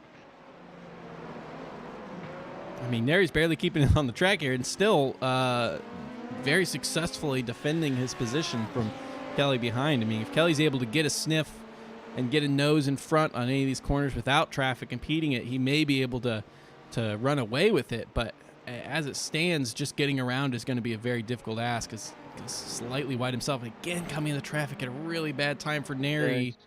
That's Christopher Newby. There. Yep. I don't know who got more caught out by that. You know, I would have thought Neri got a pretty rough run through there. At least it looked like, but he didn't seem to actually suffer too badly. Well, I think he suffered probably as bad as Kelly behind. In the context of between the two, yeah, it seems like he didn't get hurt too bad by it. It actually seems like Newby got the worst of that. I mean, of course, you know, Newby's not in a close battle with anyone right now, but Glenn actually done the most damage to him. Malinowski was actually, I believe, closing up on Claybaugh, but now the 1 second gap is turned to 6. I'm not sure he got loose and lost some time there, or I'm just making that up. But I believe it's Bergquist and Pletty down the pits at 26 minutes, so Pletty should be 100% confirmed, good to go. I mean, if Bergquist is coming in, who did not have a wreck, then you would have to imagine. So, yeah, yep, that is right, Bergquist in as well. Yep. He's putting Doge Squad on his back right now. Yeah, he's kind of having to. He's the only guy who's able to be on the main strategy. John Kelly here, man, just it looks like he has the pace, and none of these runs are long enough for him to make a move. His best opportunity coming out of Degner 2 a couple laps ago, unfortunately thwarted by some lapped traffic. And I don't know if maybe he's using up. Oh no! I wonder if he's just maybe looking up the inside and just missed a braking marker. I think Andrew Neri. Everyone's not at some point, but I'm not sure. I think Andrew Neri checked up a lot for the GT3 of Leonard Elijah there, and John Kelly really not expecting it. Let's see from Kelly's perspective here. I guess from an outside perspective, it's really easy to think he just ran to the back, of course. Here's what Kelly sees coming in this. Oh, yeah. Just from my experience, you're kind of looking for that patch of concrete on the right-hand side. And Neri's? Yeah, you're going to look at that patch right there on the right-hand side, and he's braking well before that. Yeah, he was too far back to make a pass on Elijah, had the weight behind, and I guess, you know, Kelly just not noticing that, but it does bring Neri into the pits for some, you know, getting a repair, I assume, and getting his final stop in. So I think too is those cars sit really low to the ground. So when you're battling as tightly as those guys are, it's really hard to see what's going on front. So you know, something happens 2-3 cars ahead of you, or even just one car ahead of you like that, it can be really difficult to see that whole thing unfolding. And yeah, like you said, Neri now into the pits. That is the drama of multi-class racing. Neri now exiting the pits there, so I guess we'll have to see. I think that he was well ahead of Kelly when he came into the pits, though. So I think as far as like them coming out of that accident, I think Neri came out ahead still, but I could be incorrect there. Especially if he's still driving around with damage, you know, maybe getting into the pits early and getting those repairs done now, you know, over these next few laps can help him out as well. Yeah, potentially Neri was you know, informed of something worse than we saw. It did look like as dramatic as it was a pretty light collision. You know, it took them both out, both facing the wrong way, but it didn't seem like the actual collision was too hard. So you can see the headlights actually coming on now as it's getting a little bit later here. It is, well, wait a minute, it's 2:13. Why are the headlights on? Very good question. They weren't on earlier, were they? I mean, were we just missing out completely? I don't think they were, but well, if they were on and we're just not noticing this, then maybe we're just losing our marbles a little bit. I don't know. Maybe those you know, it's like when you're driving through a tunnel and night mode turns on. Maybe the clouds there are kicking on the lights or something weird. Pletty seems to be decently faster than Bergquist here. Every sector at least a tenth faster so far. And I mean, the Audi has certainly had the pace to be the fastest car on track. It has had its fair share of incidents from everyone driving it, despite McDonald still holding it up there in first place. He even had an incident of his own. He's going to get a pretty decent run here. Of course, the slipstream has definitely been nerfed. Not very powerful. You got to be within a few tenths.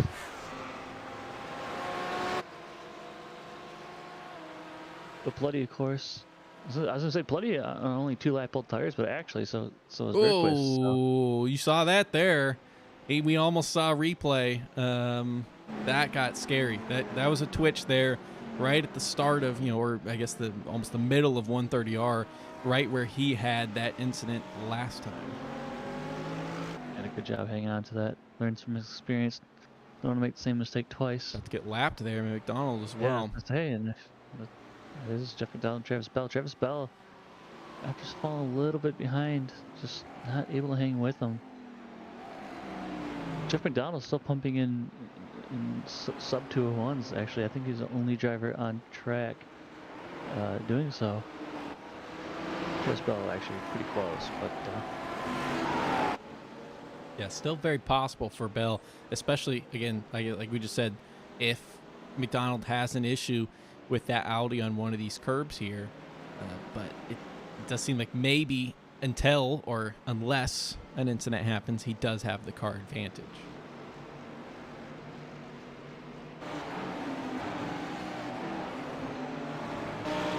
Paul Skips lead over Dom McClure, 31 seconds. John Kelly now into the pits. Let's see if he gets that car patched up, if there's any damage from that incident. Get the tires done. Seeing where he comes out in relation to Neri, as Neri is coming through now, so he will be a good amount behind Neri now once he starts going and has to get these tires up to temp. And almost those left side tires on that white line, close and unsafe exit. I'm not actually sure how the stewards, manage that. If you need all your tires over the line, certainly had them on the line, but that would have not been a good kick while you're down there. Yeah, I imagine if you get a black flag, I think he already would have had one. So if you don't see a black flag for him there in the entries, then he must have got away with that one there. Nope, no black flag for him, but I don't know. Wouldn't want to flirt with danger like that a second time, that's for certain. Maybe running a little bit wide there, couldn't really tell. Some dirt kick up, of course, all over the track. Jeremy Barber in the pits for presumably his final stop, barring any unfortunate events as well. Rick Hughes here on our screen is he does have a large gap to Chris Newby in front, but he's up 7 spots. He started all the way in 13th and is up now to 6th and 2nd for the B class. Only 2 spots behind Christopher Craig. Really valuable for his race here, because Rick Hughes coming into this did not. This may be his first race this season, is it? I'm actually not certain. I think it is. I was used to seeing him all last season. I was totally missed him. No, he came in. He was in 4th in B class. I apologize, but he was 11 points back from both Bergquist and Dos Valles, who were in 2nd and 3rd respectively. And that's going to be a big gain on those guys. He's got Bergquist 3 positions behind, and Dos Valles is not even here at this race. Yeah, it's definitely going to be a pretty big shakeup when it's all said and done.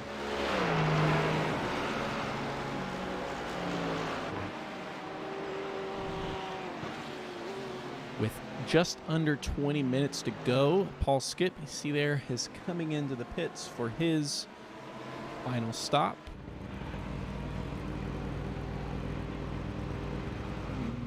Tires, it looks like. He didn't stretch, or he didn't pit early like Terry did with those 3 close to equally linked stints. So, yes, it looks like the way that he's going for this race is to just take fuel and head on back out. Play nice and safe, just to get Across that line. Again, getting close, but nothing to worry about. Don McCloy there into the pits as well. So we still have a lot of GT3 pits to come. Some potentially on the very last lap in Aaron Claybaugh's case, but a number of guys who will be in the last 10 or 5 minutes or so. Aaron Claybaugh right there. No action. If you have that pit strategy graphic, I believe they're all going about 13 laps, and most of these guys are, yeah, about 13 laps. Most of these guys are at 10, 11, 12, 13 here, so I think all these guys are going to be coming in the next few laps. Yeah, 13 for their first stint. Crucially, Yep, between 13 and 15 for that second, yeah. And about Real there in the pits. 5 to 10 minutes time from here, which, like you're saying, puts them about 5 minutes out from the end. Real actually taking tires here for the end of the race. I would imagine not all 4, but Real in that Porsche, who we had kind of thought maybe it was doing worse on the fuel than the other guys because he had lost that time earlier, but maybe he's going to gain some time here. Actually pulled out as soon as it dropped off the jacks too, so perhaps waiting for tires instead of fuel, but perhaps just valuing that extra grip that he could perhaps get. Not a lot of close battles on track, unfortunately. Closest guys on track, Kevin Berquist and Nicholas Paletti, but that is right after Paletti made his way around. Still has been close between the two, just over a second. And that gap for the lead of GT3 is just sub 3 seconds, but not enough to be much of a danger right now. And that is McDonald's. Both in the pit lane. McDonald, into his box, along with Travis Bell. So I believe we see Christopher Craig here perhaps pull in, or he might go get himself a lap lead. Looks like neither one taking tires, as you would probably expect, at least for the leaders and these guys being so close to each other. Looks like a faster stop for McDonald. We'll have to check the times, but it looks like that was faster. McDonald 12 seconds, Travis Bell 12 seconds. And it's about that same around 2 second gap actually. In fact, I got 12.0 dead on. Yeah, for both of them. All right, I guess I was not very good at my my mental timing, but yeah, it's always hard when they come in staggered like that. And you don't have a direct comparison. They had the same amount of time in the stop, but the gap has halved. It was almost 3 seconds. It is now sub 2 seconds, almost a second and a half. That must have been the pit entry. Bell must have been faster through there. Travis Bell with the hotter pit, I should say. So Neri trying to make his way around the leaders here. Andy Malinowski here, potentially another incident. We've seen this one before. Oh, did we? Oh, a little bit different one. Neri avoiding that. That was a slowdown by Jeremy Barber there to avoid that. John Kelly having to lose. Oh, yeah, that's a lot of time lost for John Kelly. Yeah, Malinowski, tale of 2 races here for him. He had a really great first half of the race, made up a lot of positions, and then it just seems like the tire's failing on him here in this second half of the race. Yeah, this one's giving me, was it Indy 2005, 4? Yeah. Some of those vibes on this one. I don't know. We gotta check those things afterwards, but.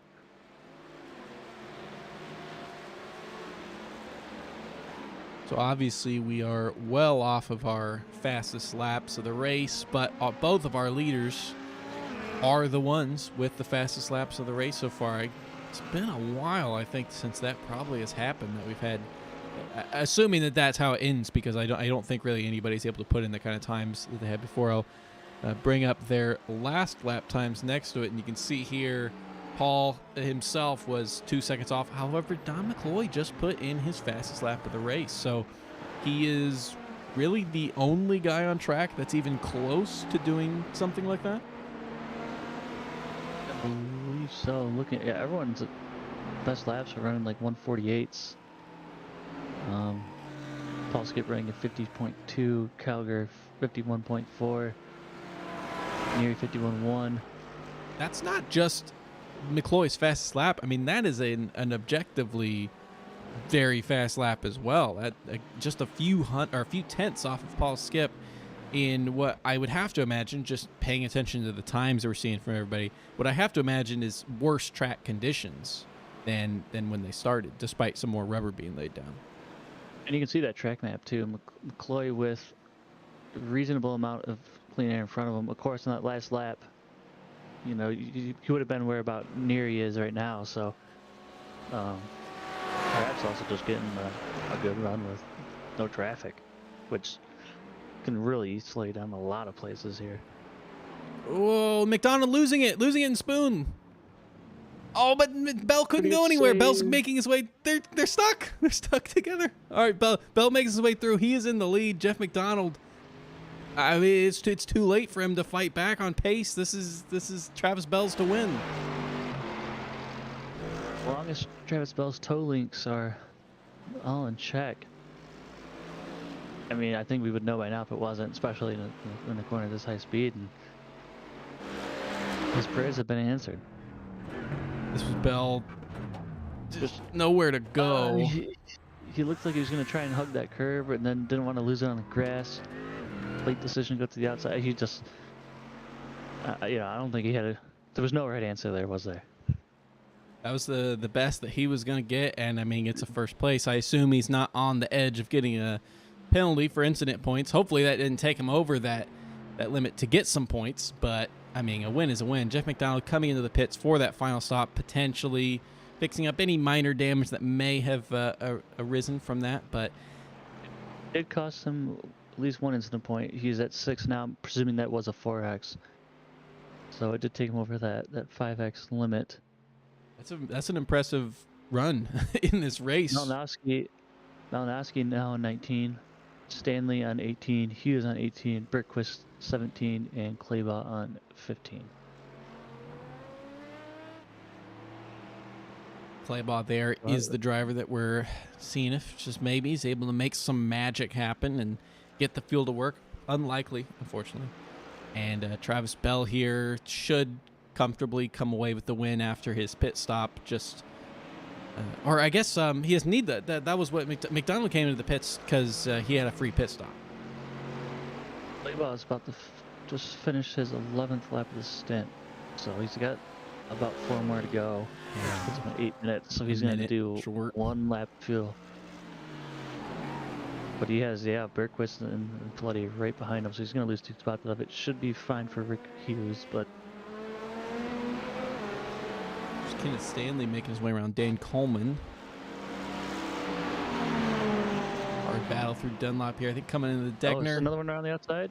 Oh, and he gets it done just before. Good confidence on the brakes there. Just barely stays in track there. Tempting fate with the edge, but made his way through. That's a good pass by Stanley there. Yeah, really good move. So that puts Stanley up 6 spots. So he is now, other than Christopher Craig, maybe we need to name it the Christopher Craig Award, and he's not allowed to earn it anymore. But Kenneth Stanley with the Christopher Craig Award, making his way up 6 spots, starting in 18th. He didn't even have a time put on the board, and is now in 12th.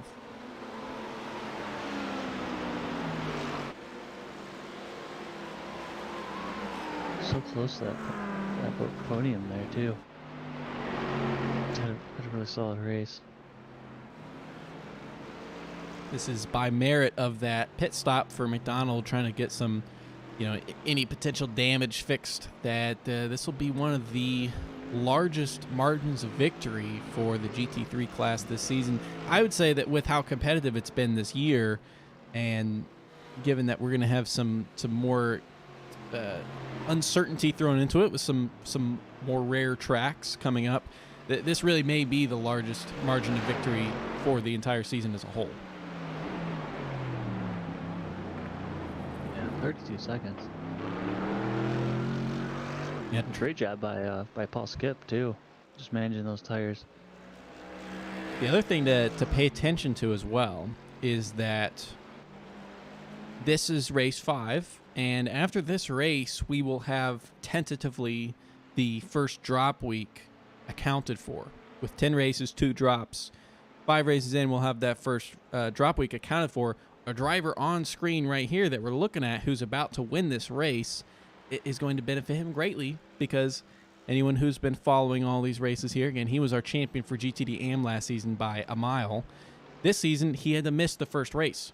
So the only reason he's sitting back there in 9th right now, and that would be 8th for the A class, the only reason he's sitting back there is because he missed an entire race. His results in all the other 3 races are podiums, a first, second, third, and he's now about to get another first. So, I mean, I would imagine after this race, he's catapulted all the way up to first place in the points. Yeah, we'll have to wait and see. I don't want to say anything too early though. The way this race has been going for a lot of these guys. Oh, you know what? Actually, it actually will probably be McDonald. Despite the unfortunate incident McDonald had there, he still is in second, and his run, he obviously missed last week at Silverstone, and his run through the first 3 races was second, first. So it'll be second, first, second, compared to Bell's first, second, third, first. So I think that he'll edge him out a little bit, but man, this is going to be a tight battle coming to the end of the season between these two guys who we obviously expected to be in that conversation coming into the season. Just letting Paul Skip get through there, not trying to tempt fate. This technically is on track, but not really on track. Claybaugh knows he's not making it to the end, letting his teammate, who he unfortunately took out earlier in this race by accident, letting him on by, letting him get ahead. Maybe get a little bit of draft as well. Anything he can do. Yeah, might as well help the best you can.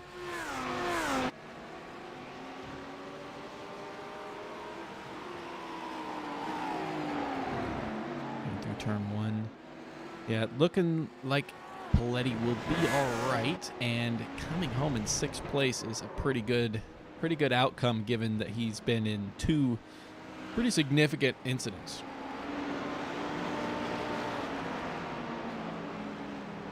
Yeah, he's almost back in the top 5, all things considered. This battle's actually gotten closer between these two as well.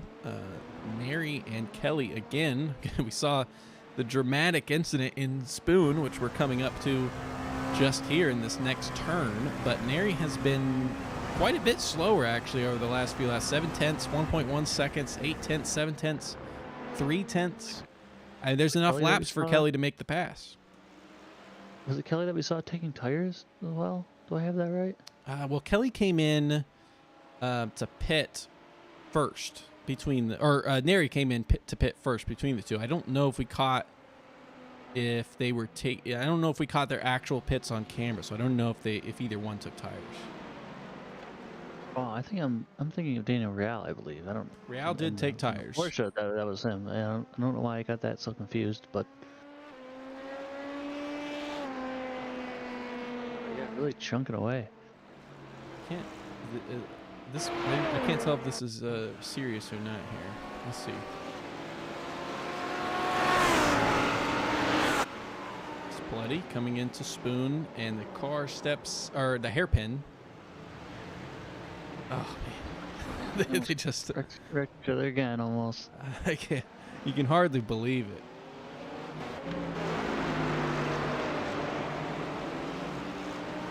Not really much more could go worse unless they both end up out of this race. I mean, Kevin Bergquist, he's only a second and a half behind those two guys. So another incident. It's a nice move there by Kelly, losing as little time as possible. Already letting him back through there. So Kelly is down to that 1.3 seconds. I was talking about how much faster he was on the previous laps, and he was, but and there he goes a little bit wide. Kelly's gonna have the run. He's gonna be on the inside. He's gonna take he's gonna make the move.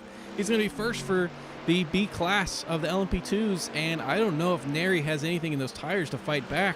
I think once Kelly got through, that was gonna be it. look at those deltas, and it just doesn't seem possible for him to get back through and make a move. But See, there's that incident again here. Neri went a little bit wide, got squirrely on the throttle. Kelly easily making his way through. That's very close there in real life. Kelly, both of them probably gonna get. Oh, Neri, there, lock up by Neri. They collided. Oh, Kelly able to save it, but yes, there was a minor collision there from a lockup, very similar to what we saw last season at Spa with Patrick Ripley and Terry Kiger Jr., but less catastrophic in that result. I think he just had so much more speed than he thought, or rather just used to. That could have been very really bad there. Wow. Oh, Jeremy Barber's off track, right on the inside there, waiting for some people to go by. Good job by Barber to hold the brakes as well. Kevin Bergquist around Claybaugh, but again, Claybaugh's probably limping around right now with no fuel, just trying to see if he can make it to the end with major lifts. Paul Skip behind. This is the white flag, I assume, right? It is the white flag, and see if Claybaugh is going to come into the pits. Maybe not. He's gonna try it. You can tell he's just trying to trap as much as possible. He's actually making the move. He's making the move on Bergquist, going deep. Maybe he has the fuel and we didn't know. I mean, this was as perfectly timed as a white flag as could be. Yeah, Paul Skip right behind him. Not just Paul Skip right behind him, but also with just barely under a full lap left. This is only going to go 20 seconds or so past full time. Exactly, and he has Berkos right behind him, but worst case scenario, you just lift the coast, hold the clutch, and Rick Husto's 20 seconds behind those two. So maybe he has to give up the position to Berkos at the end. But I just wondered if this was planned or if it just happened to fall into his hands perfectly. But either way, we're gonna see what happens. Skip ahead of there. Again, 22-second gap for him, 28-second gap for Bell. So the wins are clearly wrapped up, provided there's no major incident here. Skip now makes his way around Paletti, Claybaugh's teammate, ahead of him. Yeah, and still about 12 seconds to go at this point on the actual clock, and Paul Skip is going to be basically, time's going to run out here right in the middle of the corner. It just now hits 0. So perfectly timed for Claybaugh. That's actually going to be really big for Claybaugh, and those extra points he's going to get out of this, perhaps. Paul Skip now through 130R, surviving, just has to take the Casio triangle. Nails it, doesn't go off track, will bring it home for a dominant 22-second victory at Suzuka. We saw him win here in the preseason races. Paul Skip coming today as your champion in today's race and trying to eat some more into that lead that Terry Kiger Jr. has on the season. And you can see back there, Aaron Claybaugh does make his way across the line, 2.2 seconds ahead of Kevin Bergquist. He was sweating, but really good job by Claybaugh. I did not think that was going to be possible. I don't think either of us did. No, I was sure it was. I was certain it was not possible. I would bet all my lunch money on making that stop. But, Travis Bell making his way through the final chicane, an even more comfortable victory, although it was not comfortable a few laps ago, but an even more comfortable victory than Paul Skip coming across the line. Travis Bell with yet another win here in E4A, and putting himself into post-drop top 2 in our overall standings. Bergquist, of course, already finished, so Christopher Craig literally just has to make it across the line, even at 4 miles an hour, and he will take the win for GTDB. Here's Jeff McDonald coming across the line in second place. Fortunately, race came undone near the end, but as a whole, well run and continues to show his pace. Glad to have him back on the track, and it's always good to see this competition here. Absolutely, that 28 seconds is not. If you just look at only the gap, it doesn't even begin to tell part of the story. The crazy battle we had. Yeah, he potentially could have stayed out. I don't know if he had a meatball, but decided to take that pit for safety's sake. Newbie did a great job to start from the pits. Yeah, Took starting top from the five. pits and is finishing in 5th place. The up 3 positions is not indicative of the impressive race that he had here today, because he is essentially up 14 positions.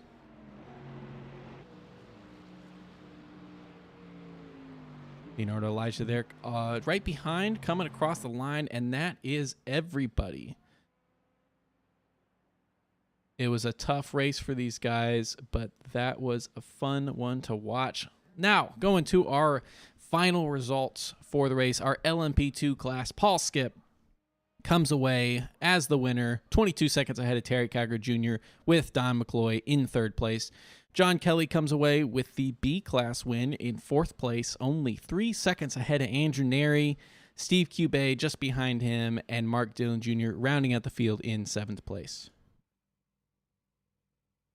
Better GTD results. Travis Belt takes the win, followed by Jeff McDonald and Daniel Real. Christopher Craig, P4 and the GTD win, followed by Christopher Newby, Nicholas Plutty, and Aaron Claybaugh. Both those guys doing a good job to get back up the field, followed by Kevin Bergquist in 8th, Rick Hughes, Leonardo Elijah, Dan Coleman, Kenneth Stanley, Jeremy Barber, Andy Malinowski, Daniel Hingley for your top 15, followed up by Adrian Garcia, Atticus Middleton, Paul Boyle, and James Foreman, who we saw have that technical issue.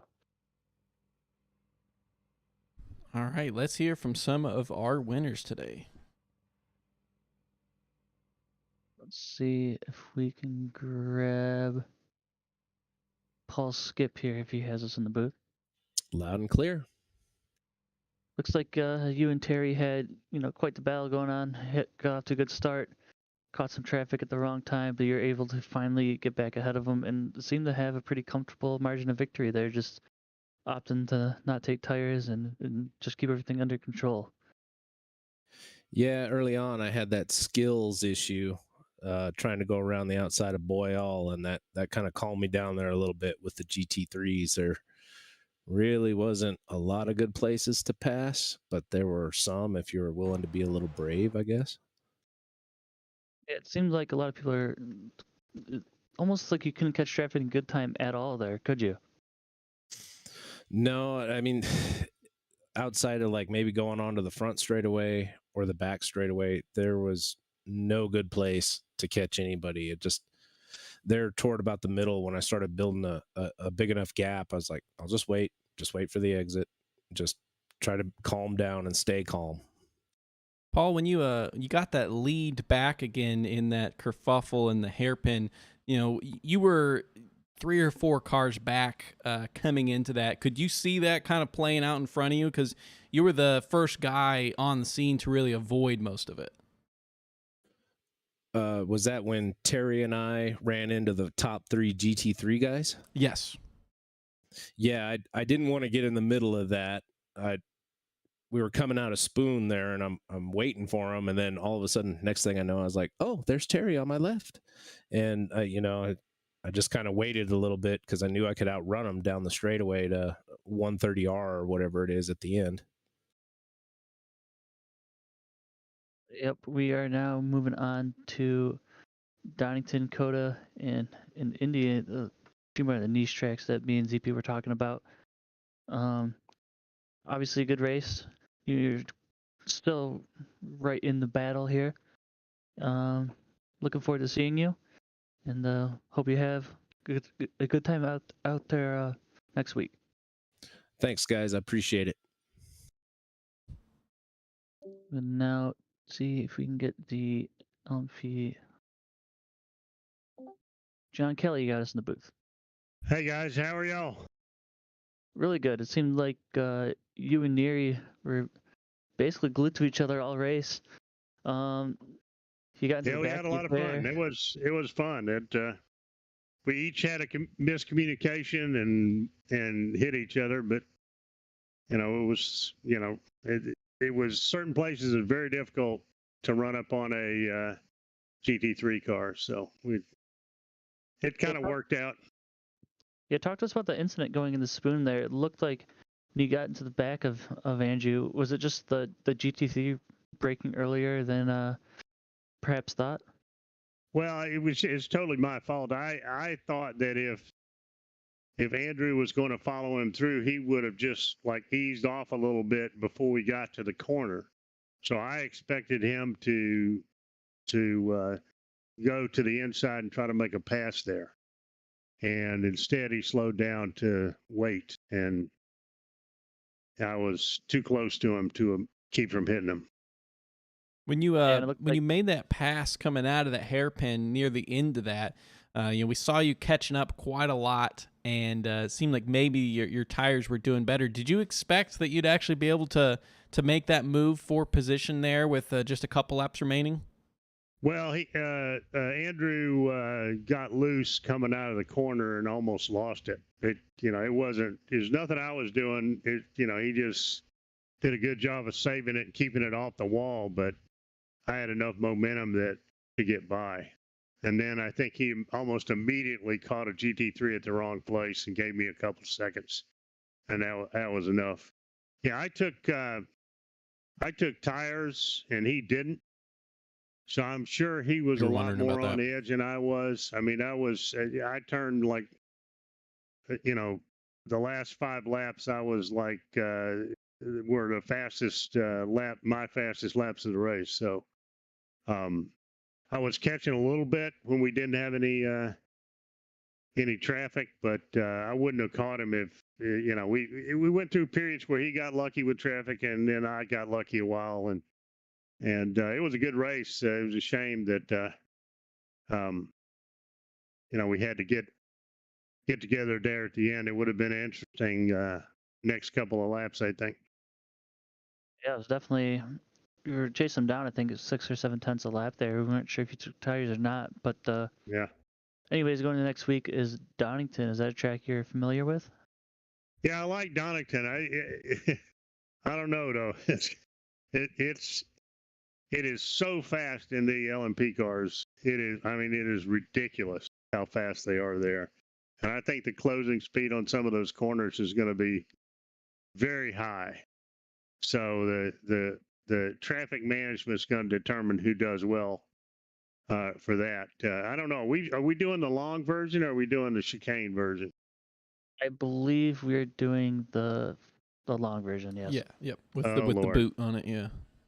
Yeah. Well, then whoever handles the last corner the best, because it's it's real easy to get your car a couple of feet the wrong way in there, and then you can't make the corner.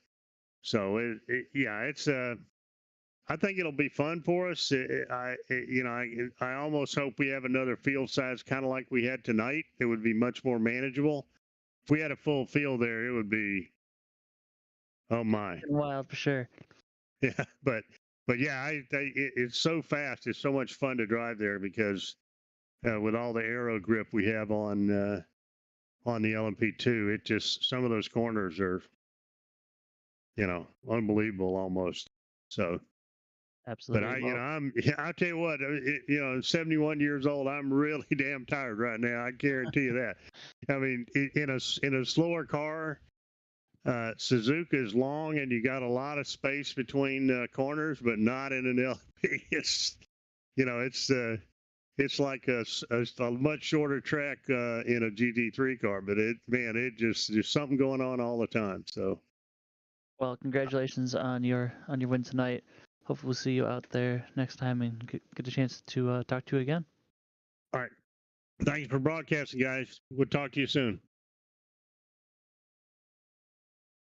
We will now hear from Travis Bell. If you have us here, Travis. Yes, I do. Looks like you guys were going back and forth all night. Got past him a few times. He got back past, and you ended up prevailing there, and that was quite the battle you had there, wasn't it? Oh yeah, it's definitely an exhausting one. I mean, we were within 2 seconds of each other basically the whole race, and for a good portion of it, Daniel Real was right there behind us too, keeping the pressure on me. But yeah, we had a few back and forths, and he was holding strong until his little spin there, unfortunately. Yeah, and we saw Daniel Real taking tires as well. You guys seem to be locked in on the same strategy. Did you ever contemplate trying to do something else, or just trying to run your race? Pretty much. I mean, just running the race, we seemed pretty matched. And after I saw the tire wear was extremely low after the first stint, I felt a little bit more confident about with pushing. I tried to come in before him on the last stop. I actually still had like 3 laps of fuel left, but he ended up coming in too. And I was only a second and a half behind or 2 seconds behind, so I hesitated on if I should just do the opposite. But I decided to just stick with it and come in. And I gained a little bit of time on him in the pits. I had a really good entry and good release. So I mean, I was within the second and a half window there. Um, you know, everything was going pretty well for both of us until until he had his accident, unfortunately, and then we tangled a little bit there, but I don't think that would have mattered anyways because he had already come around. So, 4 races into the season, we had 4 different winners, and now you are our first repeat winner for the season so far, 5 races in. Was Suzuka one that you thought that you would do well coming in? Of course, qualified third, but those top 3, you guys were all really, really close in that qualifying session. Yeah, I felt pretty comfortable with it. I'm very familiar with the track. It's one of my go-to favorites. I put a good amount of practice in. Me and Jeff usually we compare laps. We've been comparing laps throughout the week. So he had set a good lap first, and then I beat it, and then I checked back a couple days later when I was going to do one more practice, and he had jumped up 7 or 8 tenths, and I was able to match it. I got into the 58s, and he had an absolute flyer in practice this earlier today. It was a 58.5, but no one broke the 58 window for qualifying. I guess the track just heating up a little bit, but yeah. Yeah, it's always tricky, especially the tires wearing off. But well, congratulations on your win, and hopefully we'll get to talk to you again next week. Yes, sir. I appreciate it, guys. Thank you for hosting once again. Thank you. And of course, we have Christopher Craig, if you can hear us. Oh, yeah, I can hear you guys. I think you, if I'm not mistaken, you were the hardest charger in the field, all the way up to 4th overall for your GTDB. So a really good points haul. Just why don't you talk us through your keys to success there? Apparently, my keys to success are don't practice, show up halfway through the practice, figure out the line, and then normally I'm a kind of a thunderfoot, but I was super gentle on the throttle and just made sure I didn't wreck. And I don't think I was faster than most people, to be honest. I just didn't have. I had one off track, maybe lap 3 or lap 4, where I looped it in the S, and then after that I kept it between the navigational beacons. Yeah, and you're talking about wrecking. We saw from the booth a lot of dirt all over the track. Oh, yeah. And I'm sure, yeah, you said you saw it too. Was that starting to affect grip out there pretty bad too after that all got picked up?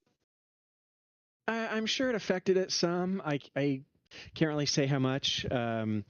I somehow forgot to change front tires on my second pit stop, and then I didn't have time to change all 4 for the third pit stop, so I just changed fronts, and so I was plowing into corners on that third stint and then trying not to loop it on the 4th stint. So it was getting slippery, but like I said, I had once we got probably halfway through the 3rd stint, I noticed that Chris Newby was kind of dropping back and Nick Paletti was dropping back. So I really just tried to maintain about a 20-second gap, and that was it.